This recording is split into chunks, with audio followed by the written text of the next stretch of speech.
Before 9 o'clock on a grey April morning in 1854, Beatrice Vale discovered that 7 years of marriage could be dismissed between one cup of coffee and the next. The breakfast room of Halverton House stood bright with everything she had trained it to become.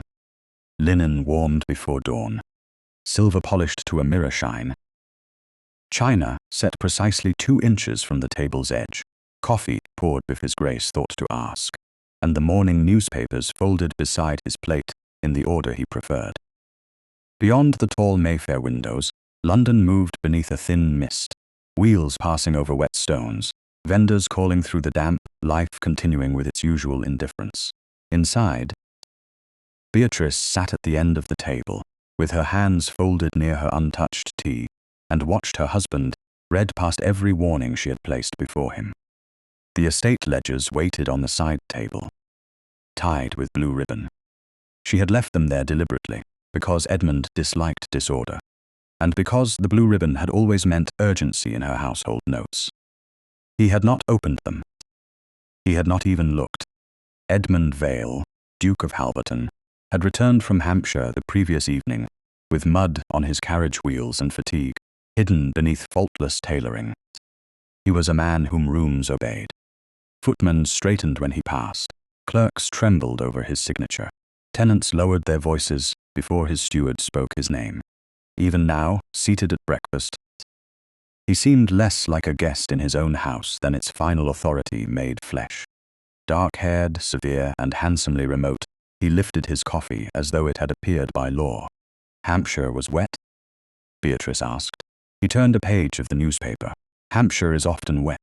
Carden sent 2 packets after you left. I marked the Southern Cottage entries. Later, they concern the charity fund. Then they may wait until after breakfast." His tone was not unkind. That was what made it so difficult to answer. Cruelty might have given her something to resist. Indifference required her to stand invisible and still perform grace. Beatrice glanced again toward the ledgers. A small slip had loosened beneath the ribbon, showing part of a receipt copied in Carden's hand. One name on it had troubled her for 3 days, Lord Alistair Pike. Alistair had no proper reason to appear in the affairs of Halverton Park's tenant charity. He was the younger brother of Lady Seraphina Pike, a widow whose beauty had survived grief almost too artfully, and whose presence in Halverton House had begun as a courtesy to the Dowager Duchess. Courtesy, Beatrice had learned, could become residence if no one had the courage to name the change. The door opened. Lady Seraphina entered in pale lavender silk, veiled just enough to remind society she had lost Lord Pike, and uncovered enough to remind it she remained desirable. She was the daughter of the late Earl of Meryton, sister to Lord Alistair, and poor enough in private that every invitation mattered. None of that showed in her smile. "Forgive me," she said, looking first to Edmund, then to Beatrice. "I feared I was late." Beatrice rose with controlled courtesy. "Not at all. Breakfast is still warm. Everything is always warm here." Seraphina took her chair with a lightness that made occupation look like accident. "Your Grace has the rare gift of making a great house appear effortless." "Great houses are rarely effortless," Beatrice said. "No, I suppose not." Seraphina accepted tea from the footman and glanced around the room with admiration so smooth it almost concealed assessment. So many servants, so many letters, so many accounts. "I should be terrified to keep even half of it in order." Edmund lowered the newspaper by an inch. "Beatrice has had practice. It was not praise. It was classification." Beatrice felt the sentence settle with all the others he had never meant as wounds. Seraphina smiled toward him. "Practice, yes, but also temperament. Some women are born to govern quiet machinery." "Machinery?" Beatrice asked. "A household, I mean." Seraphina gave a soft laugh. "A great house is a machine of comfort, isn't it? Each part must perform, each wheel must turn, and if one piece fails, another suitable piece may be fitted." The footman pouring coffee paused so briefly that only Beatrice noticed. Edmund did not. He had returned to his newspaper. "That is not an unreasonable view," he said. Beatrice's fingers rested beside her cup. "Is that how you see Halverton House?" "In practical terms, yes. And the Duchess?" The newspaper lowered fully. Edmund looked at her across the table. His eyes were grey this morning, or perhaps the light made them so. There had been a time, early in their marriage, when she had thought those eyes quiet because they were deep. Now she knew quiet could also be absence. "The Duchess has duties," he said. "Duties may be performed by anyone properly instructed." Seraphina's spoon touched her saucer with a faint click. Edmund's mouth tightened, not in guilt but impatience. "Do not turn a practical observation into theatre.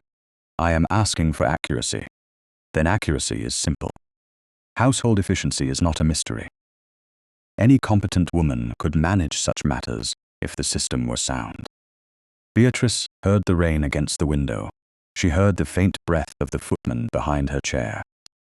She heard the silver breakfast bell sitting beside the coffee pot, polished and silent, its small handle bright beneath the candlelight. Edmund had rung it hundreds of without wondering who had trained the house to answer before the sound faded. "Any competent woman," she repeated. Seraphina looked down, but not quickly enough to hide the flicker of triumph in her eyes. Edmund mistook Beatrice's stillness for argument. "Beatrice." She looked at him. "Including your wife?" A warning moved across his face. It came too late. In practical matters, yes. No cup shattered. No servant cried out. The Duke did not raise his voice. The guest did not gasp. That was how Beatrice knew the sentence had been fatal. It did not need volume. It entered quietly and found the place where years of swallowed loneliness had been waiting. In practical matters, yes.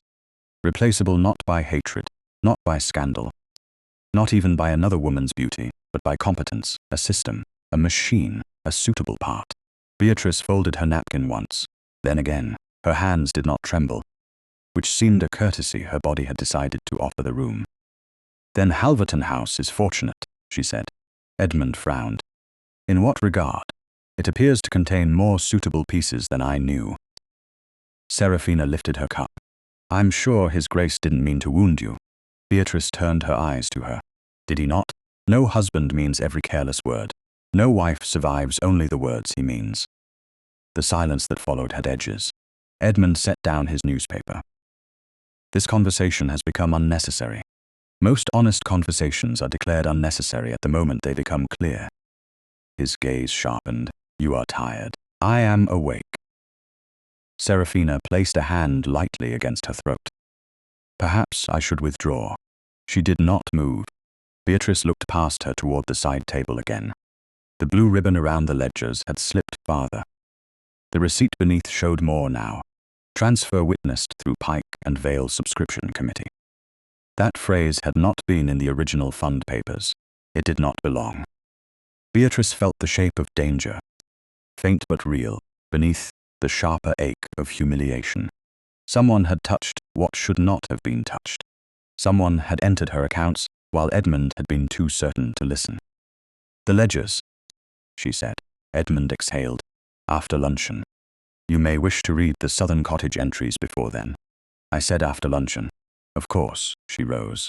The movement drew every eye in the room, though no one wished to admit it.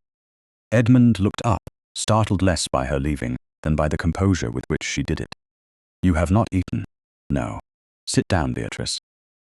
The old obedience nearly answered. It had been trained into her by mothers, governesses, duchesses, vicars, and the 1,000 invisible laws that taught a wife to confuse endurance with virtue. She looked at the silver bell. If Edmund lifted it, someone would come. If Seraphina lifted it, perhaps someone would learn a new voice. If Beatrice lifted it, what would the house hear? She touched 2 fingers to the table beside it, not on it. "I find I have several matters to attend to before luncheon." Edmund's eyes narrowed. "What matters? Practical ones." Seraphina's smile vanished for half a second. Beatrice saw it. So did no one else. She inclined her head to the guest first, then to her husband. "Lady Seraphina, Your Grace." The title struck him. She saw it land, small and unexpected. For 7 years. She had used his name in private when there had still been private tenderness to preserve. This morning, there was no private place left. Beatrice left the breakfast room without haste. In the corridor, Halverton House continued breathing around her. A maid paused on the stairs. A footman lowered his eyes. Somewhere below, a coal scuttle was set down too quickly. She walked beneath the portrait of the first Duchess of Halverton, a woman painted in pearls, with a gaze sharp enough to cut through generations of excuses. At the turn of the hall, Maud Fenley appeared with concern, already tightening her plain, loyal face. "Your Grace," Beatrice stopped. Behind her lay the breakfast room, the unread ledgers, the silent bell, and the woman who had just heard a door open in the Duke's marriage. Before her lay the first decision she had made in years, without considering whether Edmund would be inconvenienced by it. "Maud," she said, and her voice was calm enough to frighten them both. "Please have my travelling trunks brought down." The maid stared. "The small ones, Your Grace." Beatrice thought of the receipt, the false phrase, Seraphina's lowered eyes, and Edmund's answer spoken with the ease of a man who did not yet know what he had broken. "No," she said, "the large ones." The first trunk came down from the attic, with a scrape that made the corridor outside Beatrice's dressing room fall silent. She heard the sound, then the quick hush that followed it, and knew that Halverton House had understood before Edmund did. Great houses had nerves. They trembled through servants, floorboards, doors left half open, and footsteps that slowed when grief passed by. Beatrice stood before her wardrobe and did not turn around. If she saw Maud Fenley's face too soon, she might be tempted to explain herself as though self-respect required witnesses. It did not. Behind her, Maud closed the door with careful hands. "Your Grace." "James and William have brought the large trunks to the passage." Her voice was steady only because she had made it so. "Shall I begin with the travelling gowns?" "Yes, the dark green, the grey wool, and the brown walking dress.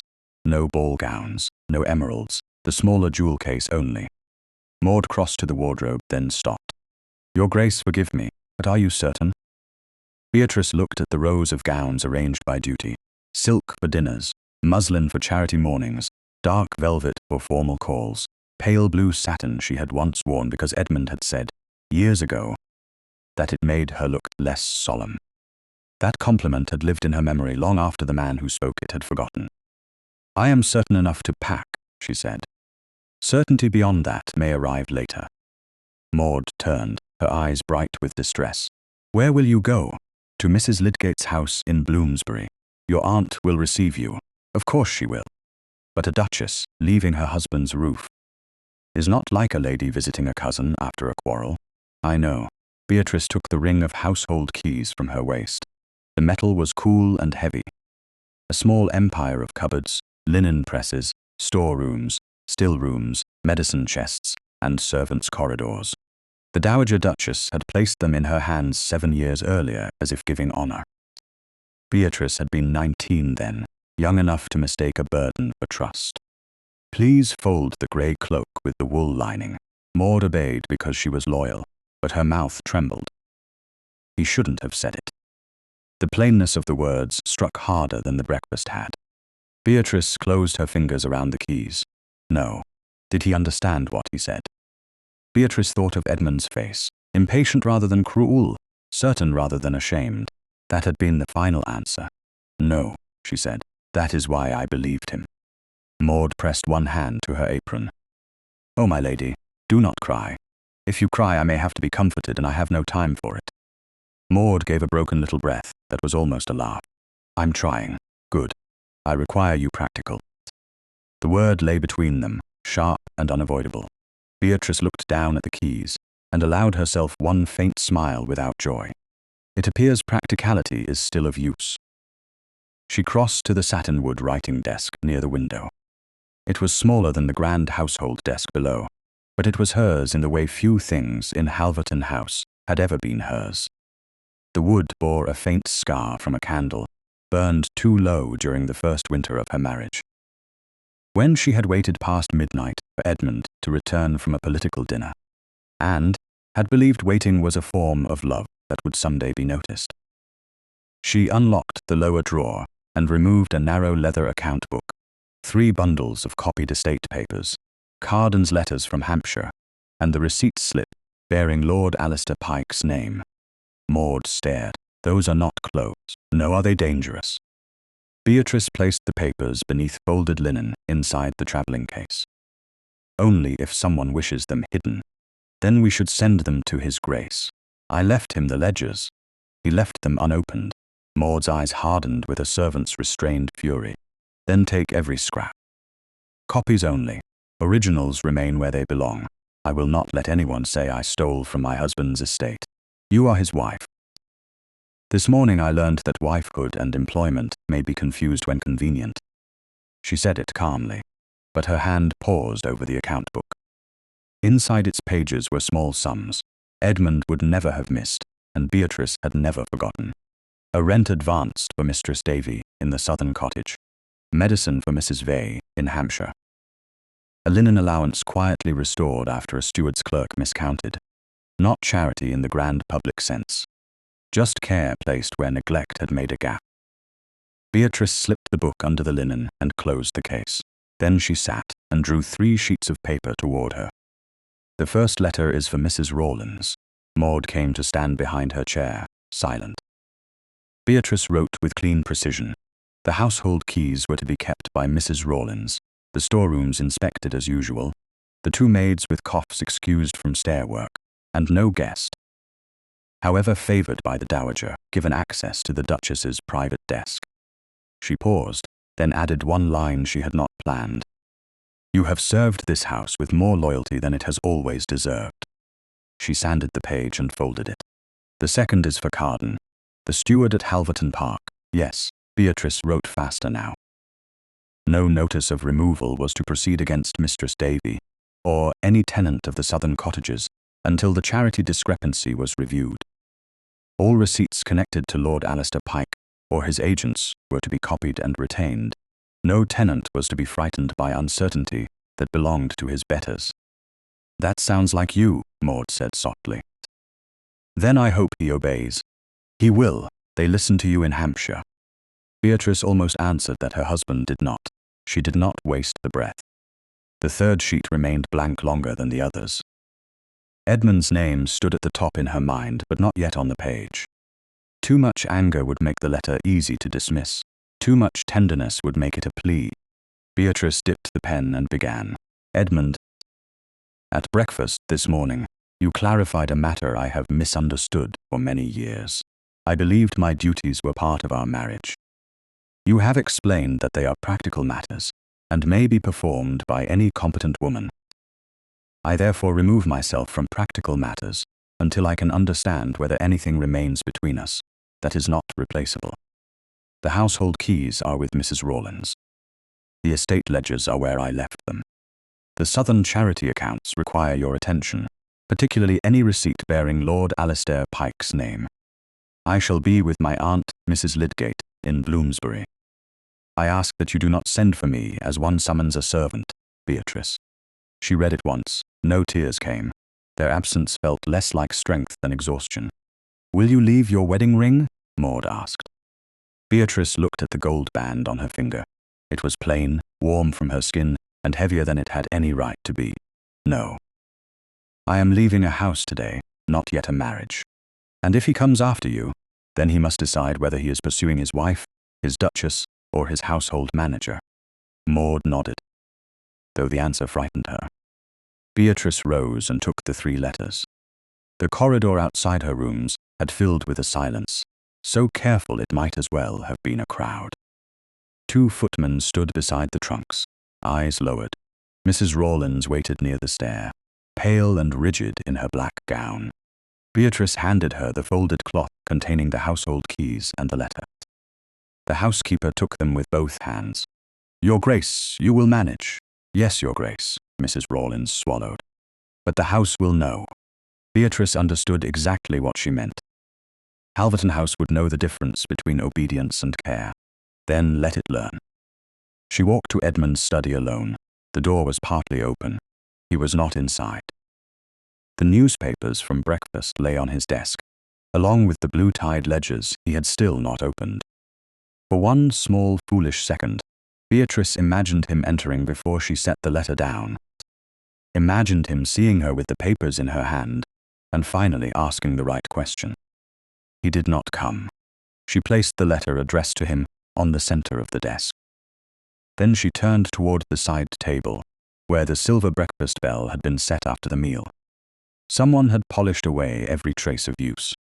Someone had placed it neatly, as if neatness could make it innocent. Beatrice lifted it. The metal was cool. Beneath the base, at the narrow rim, she noticed a tiny smear of dark red wax. It might have been old. It might have meant nothing. Yet the bell was usually kept on a folded cloth in the breakfast cabinet, not carried through the house unless breakfast service required it. She looked at the wax for one heartbeat too long. Then she set the bell on top of Edmund's letter. She did not ring it. When she returned to the entrance hall, Maud waited with gloves and the small jewel case. Mrs. Rawlins stood beside the trunks. The footmen kept their eyes down, but Beatrice felt their attention as plainly as warmth from a fire. Outside, the carriage waited in the damp London air. "Shall I say when you will return?" Mrs. Rawlins asked. Beatrice drew on her gloves finger by finger. "You may say I have gone to my aunt's house, and to his grace?" Beatrice looked once toward the closed study door. Behind it lay the bell, the letter, the ledgers, and a smear of wax she did not yet understand. "To his grace," she said, "you may say that all practical matters have been left in order." She descended the front steps without haste. Maud climbed in after her, clutching the jewel case in her lap. As the carriage moved away, Beatrice did not look back until Halverton House had already begun to recede behind rain-blurred glass. Its columns stood tall, its windows shone blankly. It had been her kingdom, her workplace, her prison, and sometimes, when she was too tired to know better, her hope. She pressed her gloved hands together and felt the account book hidden beneath the linen beside her feet. She had not shattered. She had not begged. She had not been summoned. For the first time in 7 years, she was leaving before anyone gave her permission to go. Edmund Vale did not realize his wife had left him until the silence of Halverton House began making mistakes. At first, he mistook the disturbance for ordinary feminine displeasure, the kind that passed through a household after a difficult breakfast and settled by luncheon beneath the weight of duty. A footman moved too carefully in the corridor. A maid looked down too quickly as he crossed the hall. Somewhere above, a trunk scraped against a wall, and Edmund told himself Beatrice was changing rooms, perhaps retreating to her dressing chamber until she chose to be reasonable.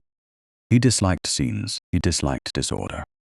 More than either, he disliked the sensation of not knowing what was happening under his own roof. By the time he entered his study, annoyance had hardened into command. Then he saw the bell.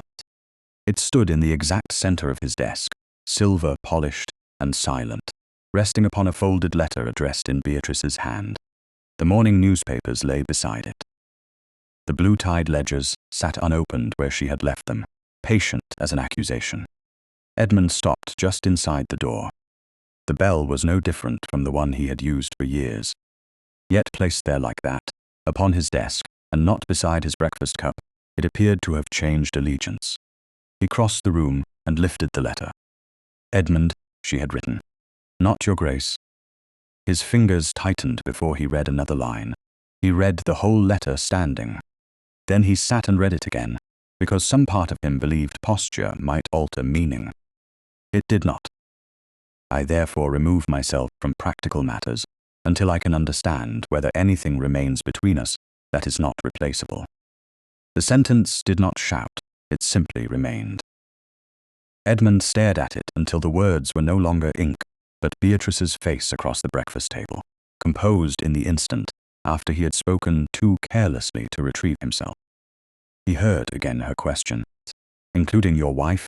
He had answered because accuracy had seemed preferable to sentiment. Now accuracy had emptied the house. "Rawlins," he called. No one came. His eyes went to the bell.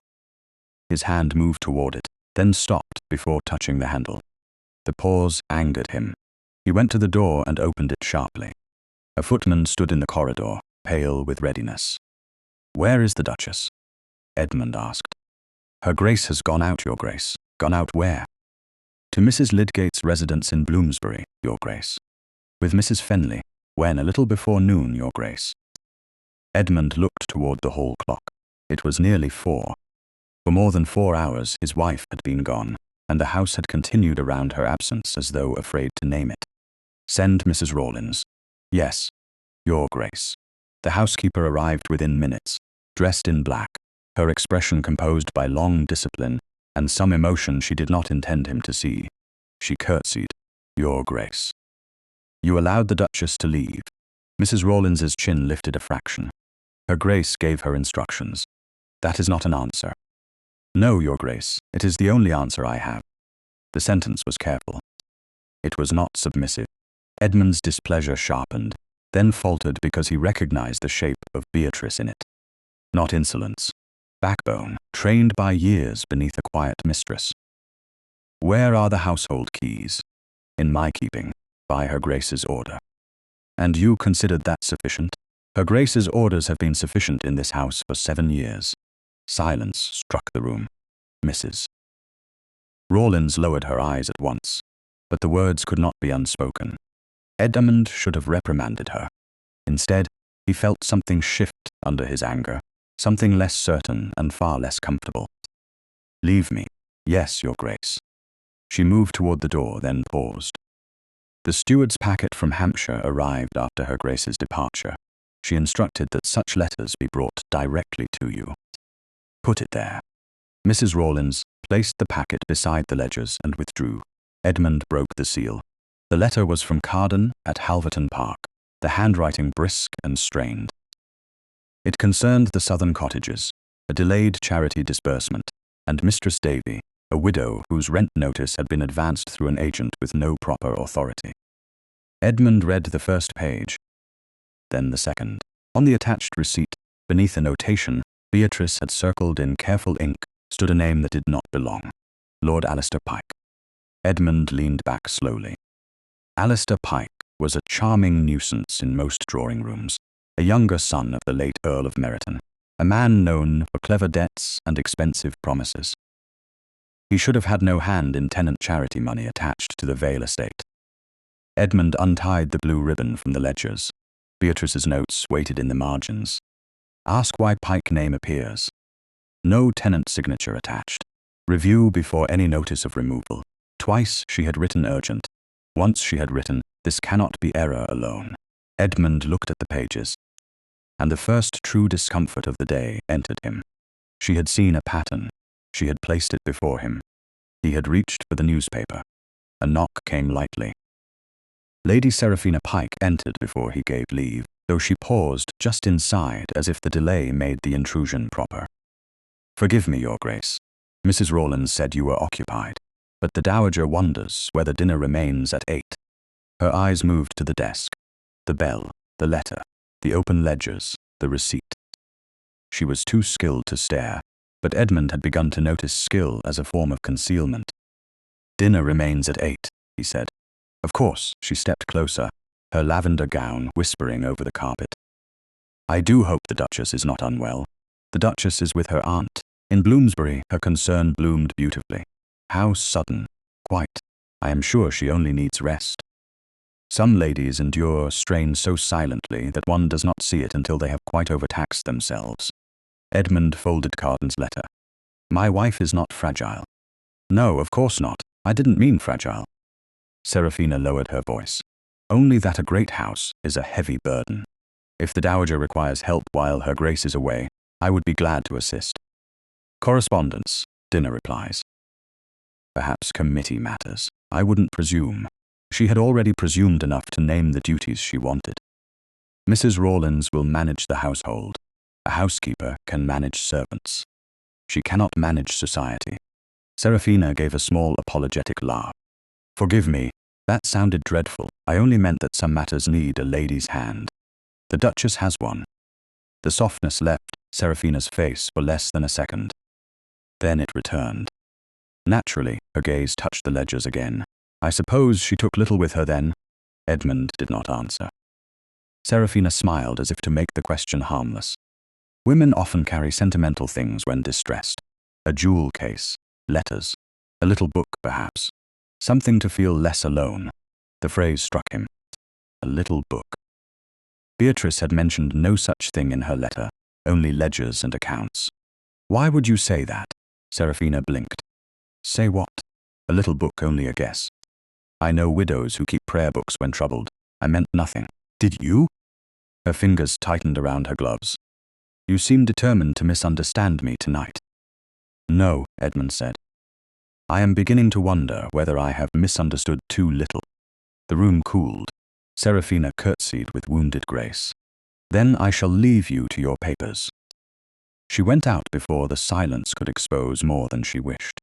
Edmund remained standing by the desk, staring at the closed door. The bell sat beside Beatrice's letter. The receipt bore Alistair's name. Serafina had guessed at a little book she should not have known existed. The evening gathered around him with the slow inevitability of a bill coming due. Dinner proceeded at 8 because Halverton House had never asked permission to continue. It merely did. The soup arrived too hot. Beatrice usually warned cook when Edmund returned from travel and preferred lighter fare. The dowager's cushion had been changed, and she complained twice before realizing no one knew where Beatrice kept the preferred one. A footman hesitated over the Madeira because the service rotation had been altered after Thomas Vale left, and no one had thought to ask why. Serafina sat where a guest might sit and made herself visible without seeming to try. Robert, the sauce, she said gently to the second footman. The young man stiffened. Edmund looked up. He said. The footman's eyes flashed toward him. Yes, your grace. The sauce may remain. Yes, your grace. Serafina lowered her lashes. How careless of me. It was a small mistake. It should not have mattered. Yet Beatrice would not have made it. She knew the names of people he passed each day without seeing. The realization was not romantic. It was worse. It was moral. The dowager looked from Edmund to Serafina. Where is Beatrice this evening? With Mrs. Lydgate, Edmund said. His mother's spoon paused. That is unfortunate, Serafina said softly. I'm sure the Duchess will return when she feels steadier. Edmund looked at her. Do not speak of my wife as though she has misplaced her nerves. The table went still. Serafina colored with perfect pain. I apologize. I meant only kindness. Then take care that kindness does not sound like accusation. No one spoke for several moments. For the first time all day, silence served Beatrice instead of erasing her. After dinner, Edmund returned to his study and opened every page she had marked. By the time the clock neared 9, he understood only enough to be ashamed of his ignorance. There were delayed disbursements, altered receipts, a witness line he did not trust, and Alistair Pike's name appearing where it had no honest reason to appear. A second note from Carden waited beneath the packet.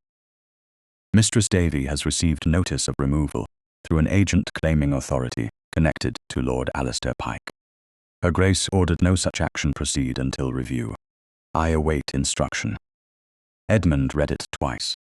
The house beyond the study door moved softly, imperfectly, without Beatrice's unseen hand steadying it. He looked at the silver bell and at her letter beneath it. He did not ring. He took the letter and folded it into his inner pocket. Then he opened the study door. A footman appeared almost at once. Your Grace, my carriage. At once, Your Grace. Edmund looked toward the front hall, toward the wet dark beyond Mayfair, toward Bloomsbury and a drawing room where his wife had chosen to be beyond his command. And send word, he said, that I am going to Mrs. Lydgate's house. The footman bowed and hurried away. Edmund remained in the doorway, listening to Halverton House stir around an order. The sound had comforted him all his life. Tonight it did not. Tonight it accused him.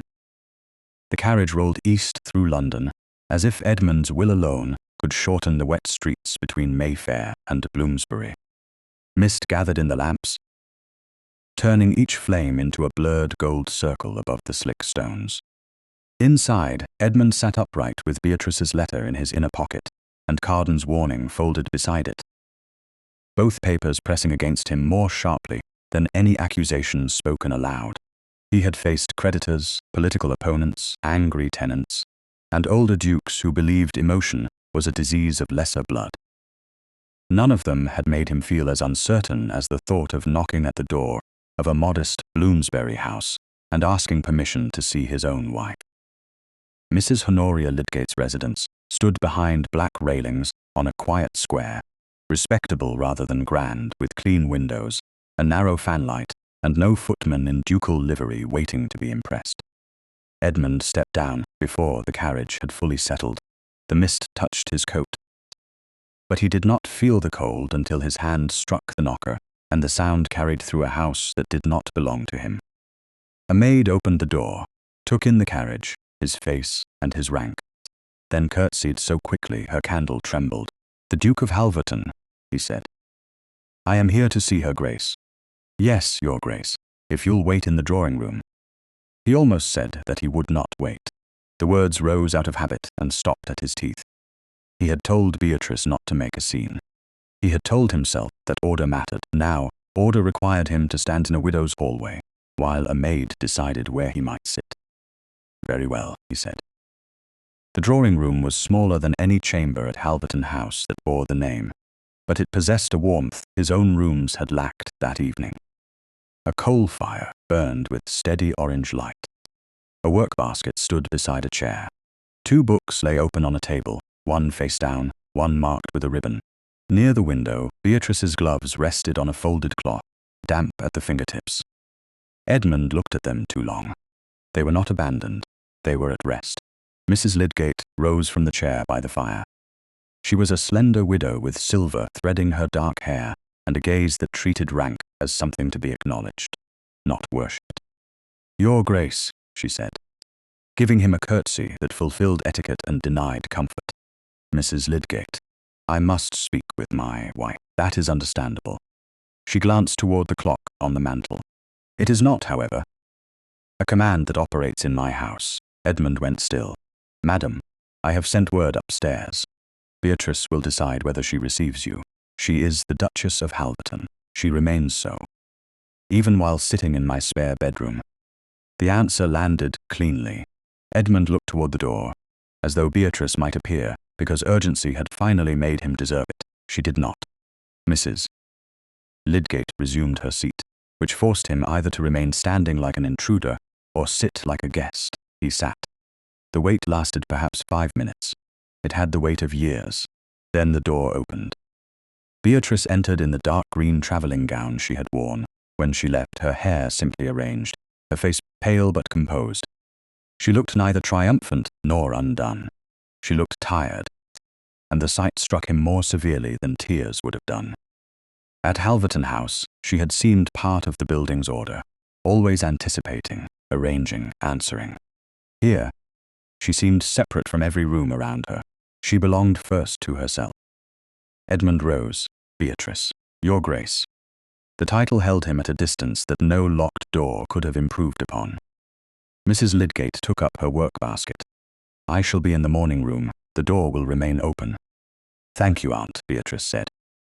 Mrs. Lydgate passed Edmund with a look that suggested she was leaving propriety behind as a witness, not a gift. The door remained ajar. Edmund waited until her footsteps faded. "You should not have left Halverton House without speaking to me." Beatrice sat in the chair opposite him because she chose it, not because he invited her. "I did speak to you at breakfast. For 7 years." He drew a controlled breath. "This is not the moment for riddles. No, it is the moment for accuracy." He recognized the word and disliked that it sounded fair in her mouth. "You received my letter?" she asked. "Yes, then you know where I am and why. I know what you wrote. I do not accept the necessity of it." A faint sadness moved across her face. "I did not ask you to accept it. You are my wife. I am aware. Then you belong under my protection." The sentence left him before reflection could catch it. Beatrice's hands, folded in her lap, became very still. "Your protection," she said. "Is that what you call the thing I lived under?" He felt the old authority falter. "I did not come here to quarrel. Then why did you come?" "To bring you home." That is an objective, not an answer. He looked at her across the small room. There were no servants to direct, no mother to silence, no Seraphina to dismiss, no household to hide inside. "The estate accounts are not in order," he said. "Carden sent another letter. Mistress Davy has received notice of removal through an agent connected to Lord Alistair Pike." Beatrice's expression sharpened at once. Pain moved assist for purpose. Then the connection is not accidental. You suspected him. I suspected his name had entered papers it had no right to touch. I wrote it in the margins. I tied the ledgers in blue ribbon. I told you before you lifted the newspaper. I did not understand the urgency. No, she said. You understood that I was speaking. The distinction closed around him. He had no defense that did not make him smaller. Serafina mentioned a little book, he said. Beatrice's eyes changed. When? This evening. She suggested you might have carried one with you. I had not told her any such thing existed. Then she knows more than she should. You did take one. My private account book. Copies of estate papers. Carden's letters. Why? She looked at him for a long moment. Because the originals were in your house, and I no longer trusted that your house was safe for truth. The answer should have angered him. Instead, it found the bell on his desk. The receipt bearing Alistair's name, Mrs. Rawlins's careful courage, and Serafina's too quick curiosity. Come back tonight, he said, but the command had thinned before it reached her. We can examine the papers together. Something flickered in her face at the word together. It did not remain. No, Beatrice, by morning this will be everywhere. It was everywhere the moment my trunks crossed your threshold. People will say you abandoned your duty. People have always loved my duty. It kept them comfortable. He stood, then stopped when she did not rise with him. He forced himself to sit again. That small act cost him more pride than he expected. I am trying to protect you. Then listen when I tell you what protection costs me. Rain tapped softly at the window. In that sound, Edmund heard the night around them, the house behind him, and every unasked question in his marriage. Tell me, he said. Beatrice looked down briefly, as if the request itself had unsettled her. When she lifted her eyes, they were clear. If I return because you arrive with carriage lamps and rank, society learns that I can still be summoned. If I remain away, they may call me proud, unstable, ungrateful, or worse. I know this. I choose the insult that leaves me a will of my own. He closed his hand around his knee. I do not wish you insulted. Then do not add your convenience to theirs. He absorbed the blow because it was deserved. Will you allow me to send a footman for safety while you remain here, not to report? Not to carry messages without your consent. Only so that you are not unprotected in a matter now touched by Alistair Pike. She studied him. He made himself endure the examination without improving his posture into authority. One footman, she said at last. He waits outside or in the mews, not in my aunt's hall. No message leaves this house by his hand unless I permit it. The carriage may be offered, not assumed. Agreed. The word came too quickly because he was relieved to be allowed anything. She heard the relief and did not reward it. You may send a note tomorrow if there is news from Carden or Mr. Pell. May I call? You may ask whether I will receive you. And will you? I do not know. The honesty hurt more cleanly than refusal. He rose because the conversation had ended, not because he wished it so. At the door, he turned back. Did you eat? Beatrice's face softened by the smallest degree, and that softness was more painful than coldness. Have you? He had not. They both knew it. Good night, Edmund, she said. His name, not his title. Moved through the room like a candle, briefly shielded from wind. Hope rose before he could discipline it. He bowed. It felt strange to bow to his own wife, as though he had to earn the right to stand near her. Stranger still, it felt correct. By the time Edmund returned to Mayfair, Halverton House looked grand, lit and hollow. A footman took his coat with hands that shook only slightly. From the drawing-room came Serafina's voice, smooth and low. The dowager must not trouble herself.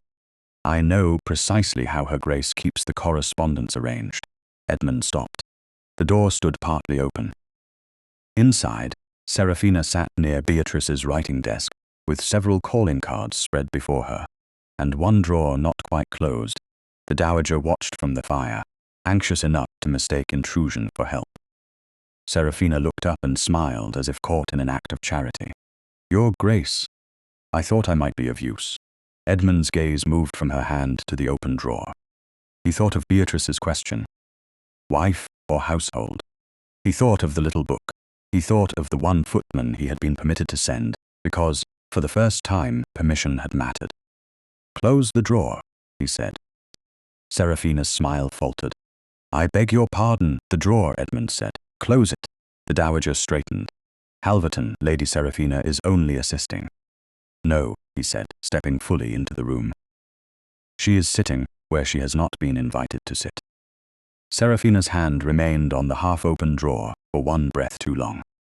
It was not long enough to be called defiance, but it was long enough for Edmund to see that she had to choose obedience. The drawing-room held its breath around that choice. The Dowager Duchess sat rigid near the hearth. Lace cap, trembling faintly with indignation or alarm, and the calling cards spread across Beatrice's writing desk looked suddenly less like assistance than trespass. Seraphina closed the drawer with care. "I had no wish to offend," she said. "Then take care where you place your kindness." Edmund crossed the room and gathered the calling cards into one stack, though he had no idea how Beatrice arranged them. That ignorance irritated him more than it should have. A great house trained a man to believe he understood it because it answered when he entered. Tonight, every object seemed to know more than he did. "Halverton," the dowager said, "you are tired. Lady Seraphina has been nothing but attentive in a difficult hour. Attentiveness does not grant access." Seraphina rose. She made the movement graceful, but color had risen beneath her fair skin. "I'm sure her grace would not object to my helping while she rests with her aunt." Edmund turned fully toward her. "My wife is not resting from weariness. She left because I gave her causes." The dowager made a small sound, shocked less by the truth than by his willingness to say it before another woman. Seraphina lowered her eyes. "Then I am sorry for both of you." The words were correct. The room did not warm around them. Edmund looked to the desk again. The ivory-handled letter knife lay at the wrong angle. A blotter had been lifted and replaced slightly crooked. Beatrice would have seen it instantly. He had not known until tonight that exactness could be a language of safety. "Mrs. Rawlins," he said without raising his voice. The housekeeper appeared at the door so quickly that Edmund knew she had been nearby. "Your Grace, no one is to open the Duchess's desk, handle her correspondence, enter her private rooms, or sort her household papers without her express permission." Mrs. Rawlins's face remained composed, but something in her shoulders eased. "Yes, Your Grace." Seraphina gave a wounded little laugh. "Surely that does not apply to family friends. It applies especially to those who believe friendship allows them to forget boundaries." The dowager drew herself up. "You speak sharply to a lady who has suffered enough." Seraphina's mouth softened with practiced sorrow. "Please, Your Grace, don't quarrel with your mother on my account." Edmund did not answer her. He was looking at the left drawer of Beatrice's desk. Though Seraphina had closed it, it had not caught properly. A folded note had slipped partly beneath the brass edge. Edmund opened the drawer only far enough to free the paper, then stopped. The act felt different now, because the desk was not his to search merely because it stood in his house. He turned to Mrs. Rawlins. "Is this household correspondence?" The housekeeper glanced once. "It appears to be from Her Grace to me, Your Grace." She often left such notes when a matter required discretion, then read it. Mrs. Rawlins took the note, broke no seal because there was none, and read silently. Her face tightened. "Your Grace, it concerns Mistress Davy at the Southern Cottages. Read it aloud." Mrs. Rawlins hesitated. Her Grace may not have intended it for others, then read only what concerns the estate. The housekeeper looked at the page again. "Her Grace writes that Mistress Davy's rent is to be settled from Her Grace's private allowance through June, but not entered as charity disbursement until the missing transfer has been identified. Her Grace instructs that the widow is not to be alarmed. She says His Grace is to be informed after she has compared the Hampshire receipts." The words entered the room quietly and did more damage than accusation. Edmund saw Beatrice at her little desk, paying from her own allowance to conceal an estate failure she had not caused. Protecting a widow, protecting his dignity, protecting the very house that had called her replaceable over coffee. The dowager's gaze flicked toward him, then away. Seraphina's fingers closed around her gloves. "That is generous," she said softly, though perhaps generosity becomes complicated when accounts are already confused. Edmund looked at her. "What do you mean?" "Only that private payments, missing transfers, and copied papers may look unfortunate if described badly." "By whom?" "By anyone unkind." "You appear well prepared for unkind descriptions." Her lips parted. The dowager protested. "Halverton." Edmund held Seraphina's gaze. "If you know of any person who intends to speak against the Duchess, name that person now. I know no such person." "Then do not rehearse their language in my drawing room." Mrs. Rawlins folded Beatrice's note and held it as if it had become something sacred. Edmund took it, not to possess, but to keep from losing the evidence of his own blindness. "Leave the cards," he said. "The Duchess will decide what is to be done with them." Seraphina dipped into a curtsy. "As you wish, Your Grace." She left with grace enough to make retreat seem voluntary. Yet before she passed the threshold, Edmund noticed her gaze move not to the desk, but to the silver bell, visible through the open study door across the corridor. It stood on his desk, where Beatrice had left it, small and bright upon the letter. Seraphina looked away too quickly. When the drawing room emptied at last, and the dowager withdrew under the excuse of a headache, Edmund went into the study with Mrs. Rawlins, still waiting by the door. The bell remained untouched. The wax smear he had noticed only dimly earlier now caught the lamp glow at the base, a dark red mark pressed against the narrow rim. Edmund lifted the bell halfway, then stopped. "Where is this usually kept?" "In the breakfast room cabinet, Your Grace, on a folded silver cloth." "Was it brought here by the Duchess?" "I believe so, Your Grace." Mrs. Rawlins paused. "But it was not on the proper cloth when I saw it after breakfast." "What proper cloth?" "A small square of white cloth kept in the cabinet. It prevents marks on the silver." Edmund turned. "Bring it." She returned within minutes with the cloth folded over her palm. On one corner was a faint dark red stain, flattened into the weave. "Sealing wax?" he asked. "It appears so." "Does breakfast service use sealing wax?" "No, Your Grace." The answer was obvious, which made it worse. Edmund looked from the cloth to the bell. He did not yet understand what it meant, but the room seemed to tilt toward it. Beatrice had noticed details like this for years, small wrongnesses that men in power called insignificant until those wrongnesses became ruin. "Who handled the breakfast cabinet today?" "The underfootman polished the coffee service." "I will ask discreetly." Her Grace prefers servants not be frightened before facts are known. The phrase pierced him. Her Grace prefers many things I have only begun to learn. Mrs. Rawlins lowered her eyes, but not before he saw agreement. "Thank you," he said. The housekeeper blinked once. He realized he had rarely thanked her without Beatrice prompting it. "That will be all." After she withdrew, Edmund remained in the study with the bell, the cloth, Beatrice's note, and the ledgers.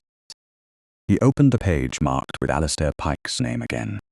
The handwriting in the margins was Beatrice's, controlled and precise. The thought came without mercy. She had been speaking in ink because he had not listened in voice. Near 11, Lord Alistair Pike was announced. Edmund considered refusing him, then allowed the visit because a man revealed more when he believed himself welcome. Alistair entered with damp dark hair, polished boots, and the easy smile of a gentleman accustomed to treating debt as misfortune and consequence as vulgarity. "Halverton, forgive the late hour. Seraphina sent word that the house was unsettled. I thought I might be of use." "Your sister has already offered." Alistair laughed. "Then she has more courage than I. Domestic tempests are beyond me. Still, if there is confusion about charitable committees, I know a few men who can smooth such things." "Do you?" "I hear my name has wandered into some tedious estate papers. These clerks do mischief when left with ink." Edmund did not offer him a chair. "Your name appeared beside an agent's notice to a tenant under my protection. The charm remained, but it worked harder. Then the agent exceeded himself. I shall correct it. You will send me his name before noon." "Gladly." Alistair's gaze touched the ledgers, then the bell. "And Her Grace? Is she still with her aunt? Yes. Women take refuge in papers when feeling misunderstood. Letters, account books, proof that they were indispensable. Edmund said nothing. Alistair smiled. My sister worries, that is all. About my wife. Or about the little book Lady Seraphina mentioned. The smile faltered. It returned a second later. Thinner. A figure of speech, surely. Your family uses the same figure often. We are an eloquent family. Edmund stepped closer. Then be eloquent by noon, send the agent's name. Alistair bowed. Too shallow to be respectful, too correct to be challenged. Of course. He left carrying his smile like a shield. In the corridor beyond the study, Edmund did not hear Seraphina waiting, but he heard the faintest whisper before the door closed. Did you find it? Alistair's answer came lower, meant for her alone and not low enough. If she has the book, we make her absence suspicious. The words entered Edmund like winter. He stood motionless until their footsteps faded. Then he looked at the silver bell on his desk, the red wax beneath its rim, and the ledgers Beatrice had begged him to read before breakfast ended. He had thought she had left because he wounded her pride. Now he understood. She had walked out, carrying a truth someone else was hunting. And for the first time since the carriage returned from Bloomsbury, Edmund was not afraid of society's gossip. He was afraid that Beatrice had been unsafe in his house long before she left it. Morning in Bloomsbury arrived with the sound of wheels on wet stones and callers who had dressed gossip in gloves. Beatrice had slept little, not because the bed was narrow or the room unfamiliar, but because every hour seemed to bring the echo of one question closer. Who wanted the little account book badly enough to make her absence suspicious? Mrs. Lydgate's housemaid brought the first calling card before 10, her face arranged into the careful blankness of a servant who had learned that noble trouble was dangerous even when it wore a bonnet. Beatrice stood beside the parlour window in a plain grey gown while her aunt read the name aloud. Lady Winchcombe. That woman can smell a family wound through brick. Then she will be disappointed to find no blood on the carpet. Mrs. Lydgate glanced at her over the card. Will she? Beatrice did not answer. She had eaten half a slice of toast because Maud had looked so distressed that refusal would have become another burden for the loyal. The account book lay locked in the writing case on the table. Cardan's copied letters rested beneath it. Edmund's silence had not followed her into the room, but his absence had. That irritated her more than it should have. A wife who left should not wait for the sound of wheels. A woman who had been called replaceable should not listen for the man who said it. We will receive Lady Winchcombe, Beatrice said. Not Lady Farley, if she comes with reinforcements. My dear, Lady Farley is a reinforcement in herself.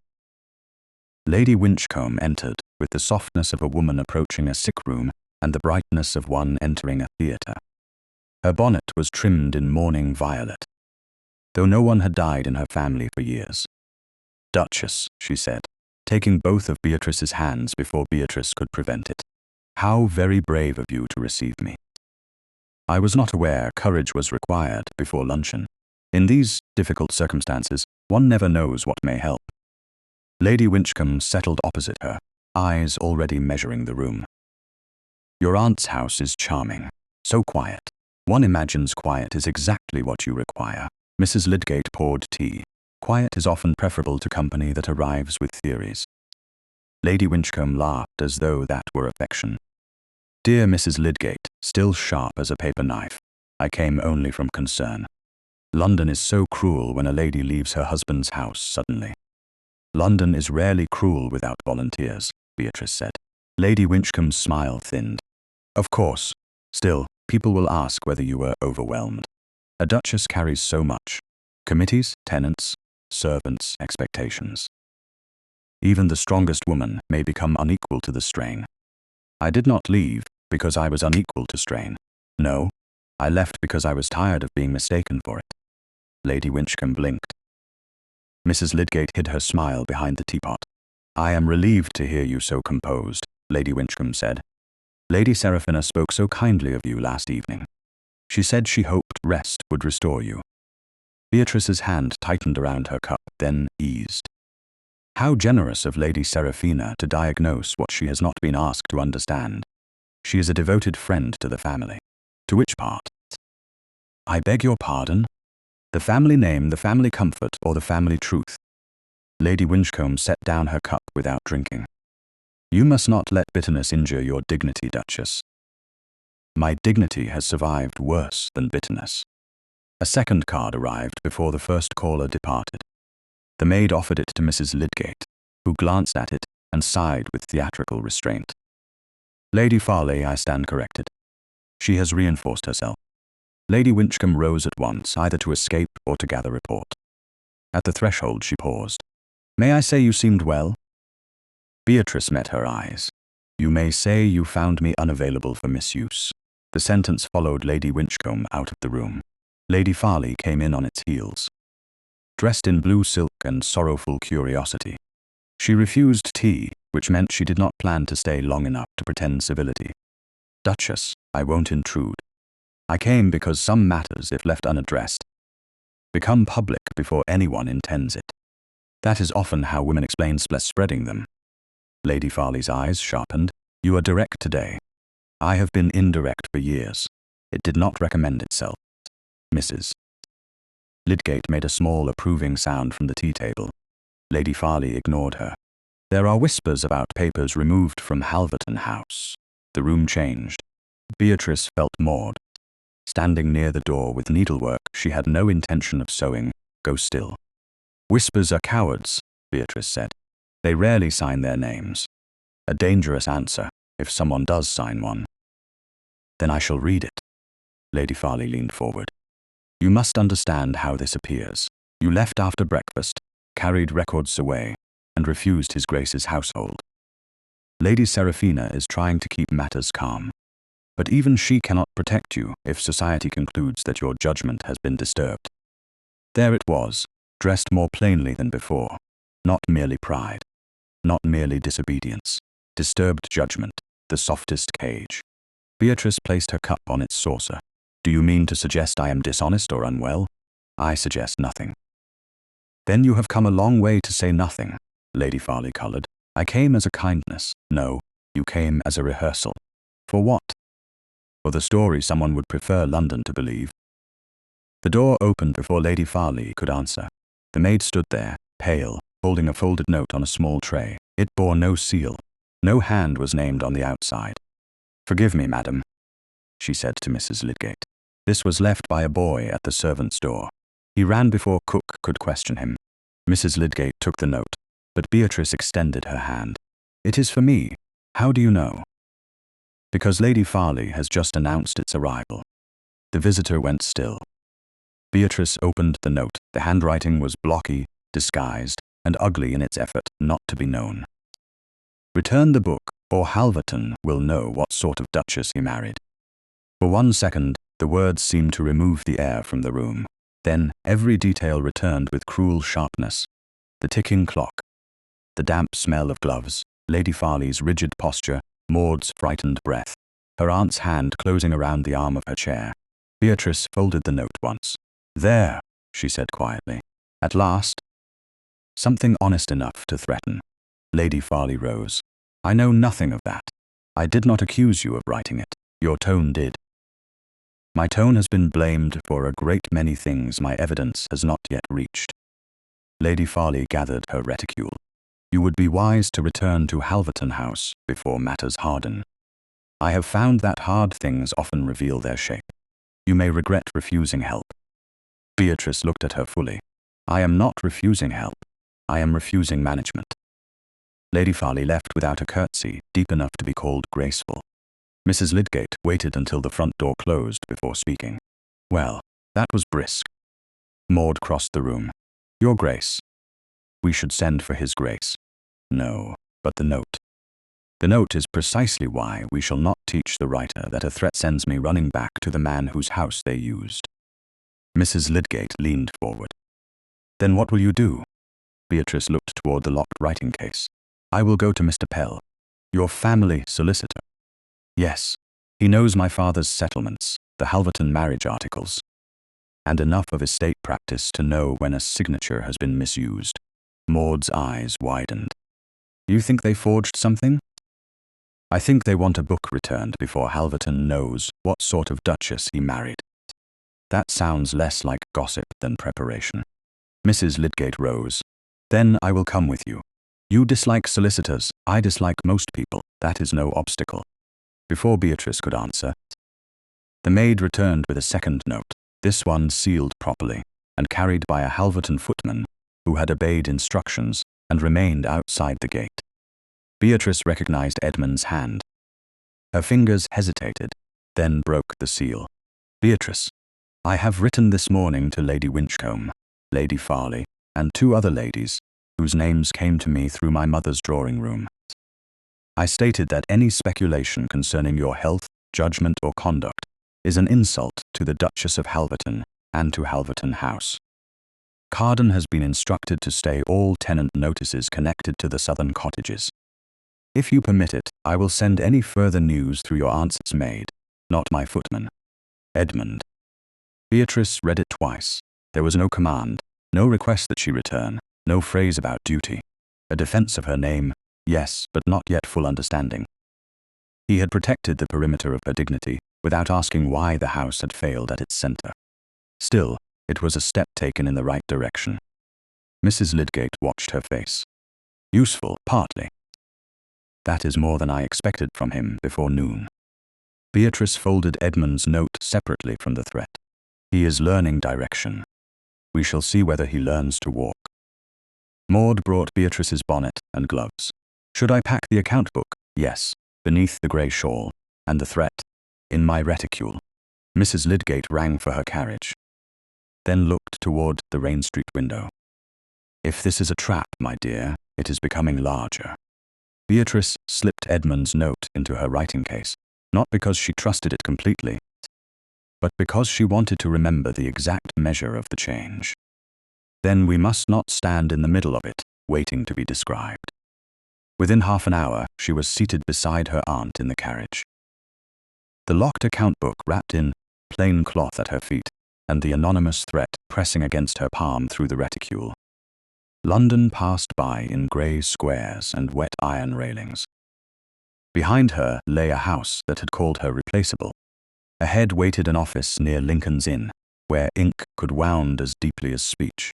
Beatrice looked down at her gloved hand and thought of her name, written properly for years on household orders, charity lists, condolence letters, rent instructions, and invitations. If someone had dared to write it falsely, then the next wound would not be private.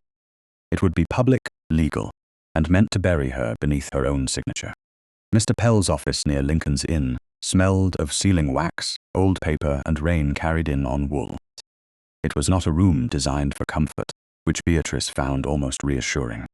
Comfort had failed her too often in drawing rooms. Here, every chair stood straight, every shelf sagged beneath labeled boxes, and every document appeared to have earned its place by being useful rather than charming.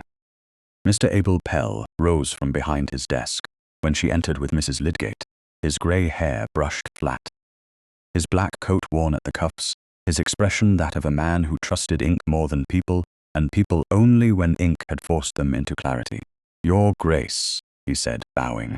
"Mrs. Lydgate. Your note mentioned urgency." "It has arrived faster than I did," Beatrice said, and placed the anonymous threat on his desk. Mr. Pell read it once. Then he read it again without changing expression.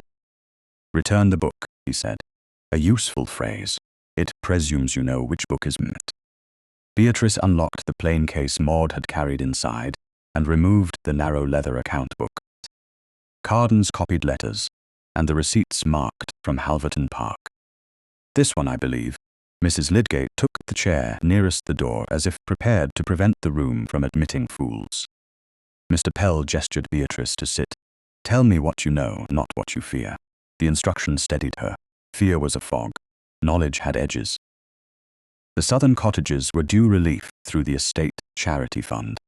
Several disbursements were delayed or redirected. Mistress Davy received notice of removal through an agent connected to Lord Alistair Pike, who has no authority over Halverton tenants. My steward, Carden, sent receipts. I marked them. I also sought Mistress Davy's rent from my private allowance, because I did not want her frightened while I compared the papers. Mr. Pell's eyes flicked up at that, sharp and not unkind. Did His Grace know? No, why not? Beatrice held his gaze. Because I tried to tell him, and he did not look. Mrs. Lydgate's mouth tightened, but she said nothing. Mr. Pell opened the account book and scanned the pages with brisk fingers. These sums are small, not to the women who needed them. I meant small enough to be overlooked by a careless gentleman, and large enough to matter to a desperate one. He reached into the lower drawer of his desk and removed a packet tied with red tape. This arrived yesterday from a clerk connected to an investment concern in which Lord Alistair Pike has an interest. It asked whether the Duchess of Halverton's authority was sufficient to redirect charitable funds into a temporary security. Beatrice felt the room narrow. My authority, so the accompanying paper claims. Mr. Pell untied the packet and placed a document before her. There, beneath a paragraph of formal language, stood her name, Beatrice Vale, Duchess of Halverton. Her own signature looked back at her with the intimacy of an insult. For one heartbeat, she almost believed her hand had betrayed her. Then she saw the lie. The first B leaned too heavily. The final E in Vale curled with a flourish she had never used. The writer had copied the shape of her name without understanding the rhythm of her hand. That is not mine, she said. Her voice sounded calm from far away. No, Mr. Pell said, it is not. Mrs. Lydgate leaned forward. A cautious man would say possible forgery. Mr. Pell adjusted his spectacles. I am not feeling cautious. Beatrice looked at the signature again, and a colder hurt moved beneath the first shock. Someone had not merely spoken of her as unstable or negligent.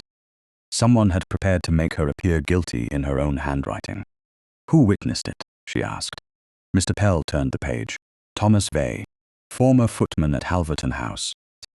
According to a notation added by the clerk. Thomas left 3 months ago, Beatrice said. He sent most of his wages to his mother at Halverton Park. Mrs. Vey lives near the southern cottages. Did he leave under a cloud? No, quietly. Too quietly, perhaps. Then his name may have been borrowed, purchased, or frightened into place. A knock sounded before Beatrice could answer. The clerk opened the door a few inches, looking flustered. Your Grace, the Duke of Halverton asks whether he may be received. Mrs. Lydgate's eyebrows rose. He asks, wonders continue. Beatrice's hand closed over the account book. She did not know whether relief or resentment reached her first. Edmund had followed the thread then, or he had followed her. Those were not the same thing. Let him wait 1 minute, she said. The clerk withdrew. Mr. Pell watched her with a solicitor's dispassionate patience. Do you wish His Grace present? Beatrice looked at the forged signature. If she shut Edmund out entirely, Alistair and Seraphina would work inside the gap. If she allowed Edmund in without boundaries, she would teach him nothing except that danger restored his command. Yes, she said, but he will inspect nothing unless I permit it. Mrs. Lydgate smiled faintly. There is my niece. Edmund entered a minute later, rain darkening the shoulders of his coat. He removed his hat at once, but his eyes went to Beatrice before rank or paper. You received the threat, he said. Yes, Lady Farley called before it arrived. I know, I wrote to her this morning. That was useful. The word gave him less comfort than praise and more than silence. May I see what has been found? He asked. Beatrice heard the difference. May I not give it to me? Not this concerns my estate. She nodded once. Mr. Pell may show you. Edmund stepped to the desk. The forged signature lay beneath the grey light from the window. He looked at it, and the blood left his face so slowly that Beatrice saw understanding arrive before anger. This is meant to be your hand. It is not. I know. She did not expect the speed of that answer. It unsettled her. You did not ask how certain I am. Edmund looked at her then. I have seen your hand on every household order I ignored. I know the difference now. The room stilled around the apology he had not dressed as one. Mr. Pell cleared his throat, mercifully practical. The document connects Her Grace's supposed authority to funds diverted from the southern cottages. Lord Alistair Pike's concern appears nearby. though not yet directly enough for a public accusation. The witness name is Thomas Vale. Edmund's eyes sharpened. Thomas left after Seraphina joined my mother's committee teas, did he? Beatrice asked. Mrs. Rawlins can confirm dates. Edmund reached for the paper, then stopped before his hand touched it. May I? Beatrice inclined her head. He lifted the document and read the lower lines. His face hardened at the witness seal, then changed when Mr. Pell placed the account book open beside it. These are private payments, Mr. Pell said. Her Grace covered tenant relief from her allowance while preserving evidence of the discrepancy. Edmund looked down at the small entries. Davy rent advanced. Mrs. Vale tonic. Linen allowance restored. No public praise, no household announcement, no request for thanks. Beatrice saw him understand that he had been protected not by a system, but by a woman he had called replaceable in practical matters.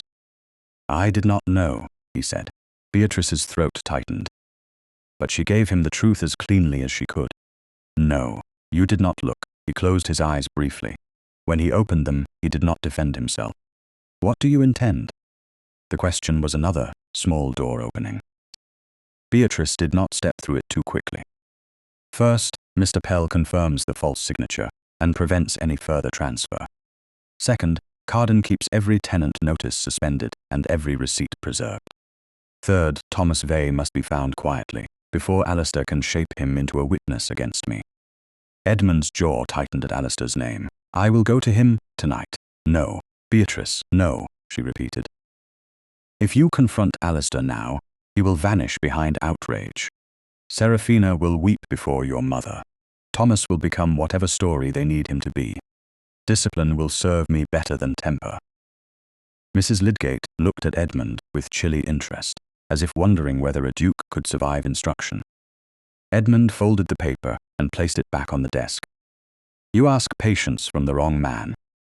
I ask discipline from the Duke of Halverton. The title struck him differently this time. Not distance, challenge. He bowed his head once. Then you shall have it. Mr. Pell drew a fresh sheet from the stack and began drafting instructions in a brisk hand. Edmund signed where directed, and Beatrice noticed he did not alter a phrase. Mr. Pell gave the signed note to his clerk to send to Carden by express.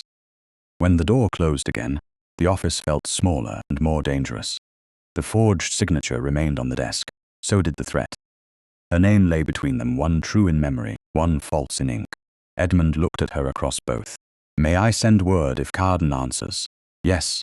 May I call if there is news? Send a note first. I will. He hesitated. Beatrice, the house was not safe because I assumed it was mine. She held still. It was not safe because you assumed everything within it answered to you. He took the correction without flinching. That mattered, though she did not wish it to. Then I will learn where it does not. Beatrice gathered the account book and rose. The room seemed to watch whether he would reach to help her. He did not. He stepped back, clearing the path to the door. Mrs. Lydgate rose with satisfaction so sharp it nearly made a sound. At the threshold, Mr. Pell spoke. Your Grace. Both Beatrice and Edmund looked at him. The solicitor's face remained dry. Until Thomas Vale is found, assume every polite room in London may contain a hostile ear. Beatrice slipped the anonymous note into her reticule. I have assumed that since breakfast.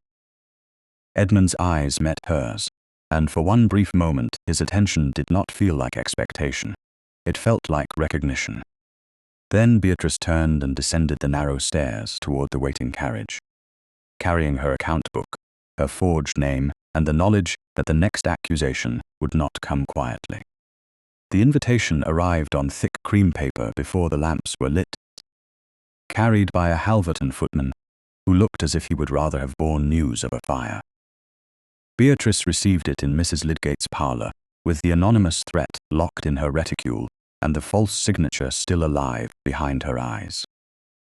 The Dowager Duchess's hand covered half the page in loops of careful civility.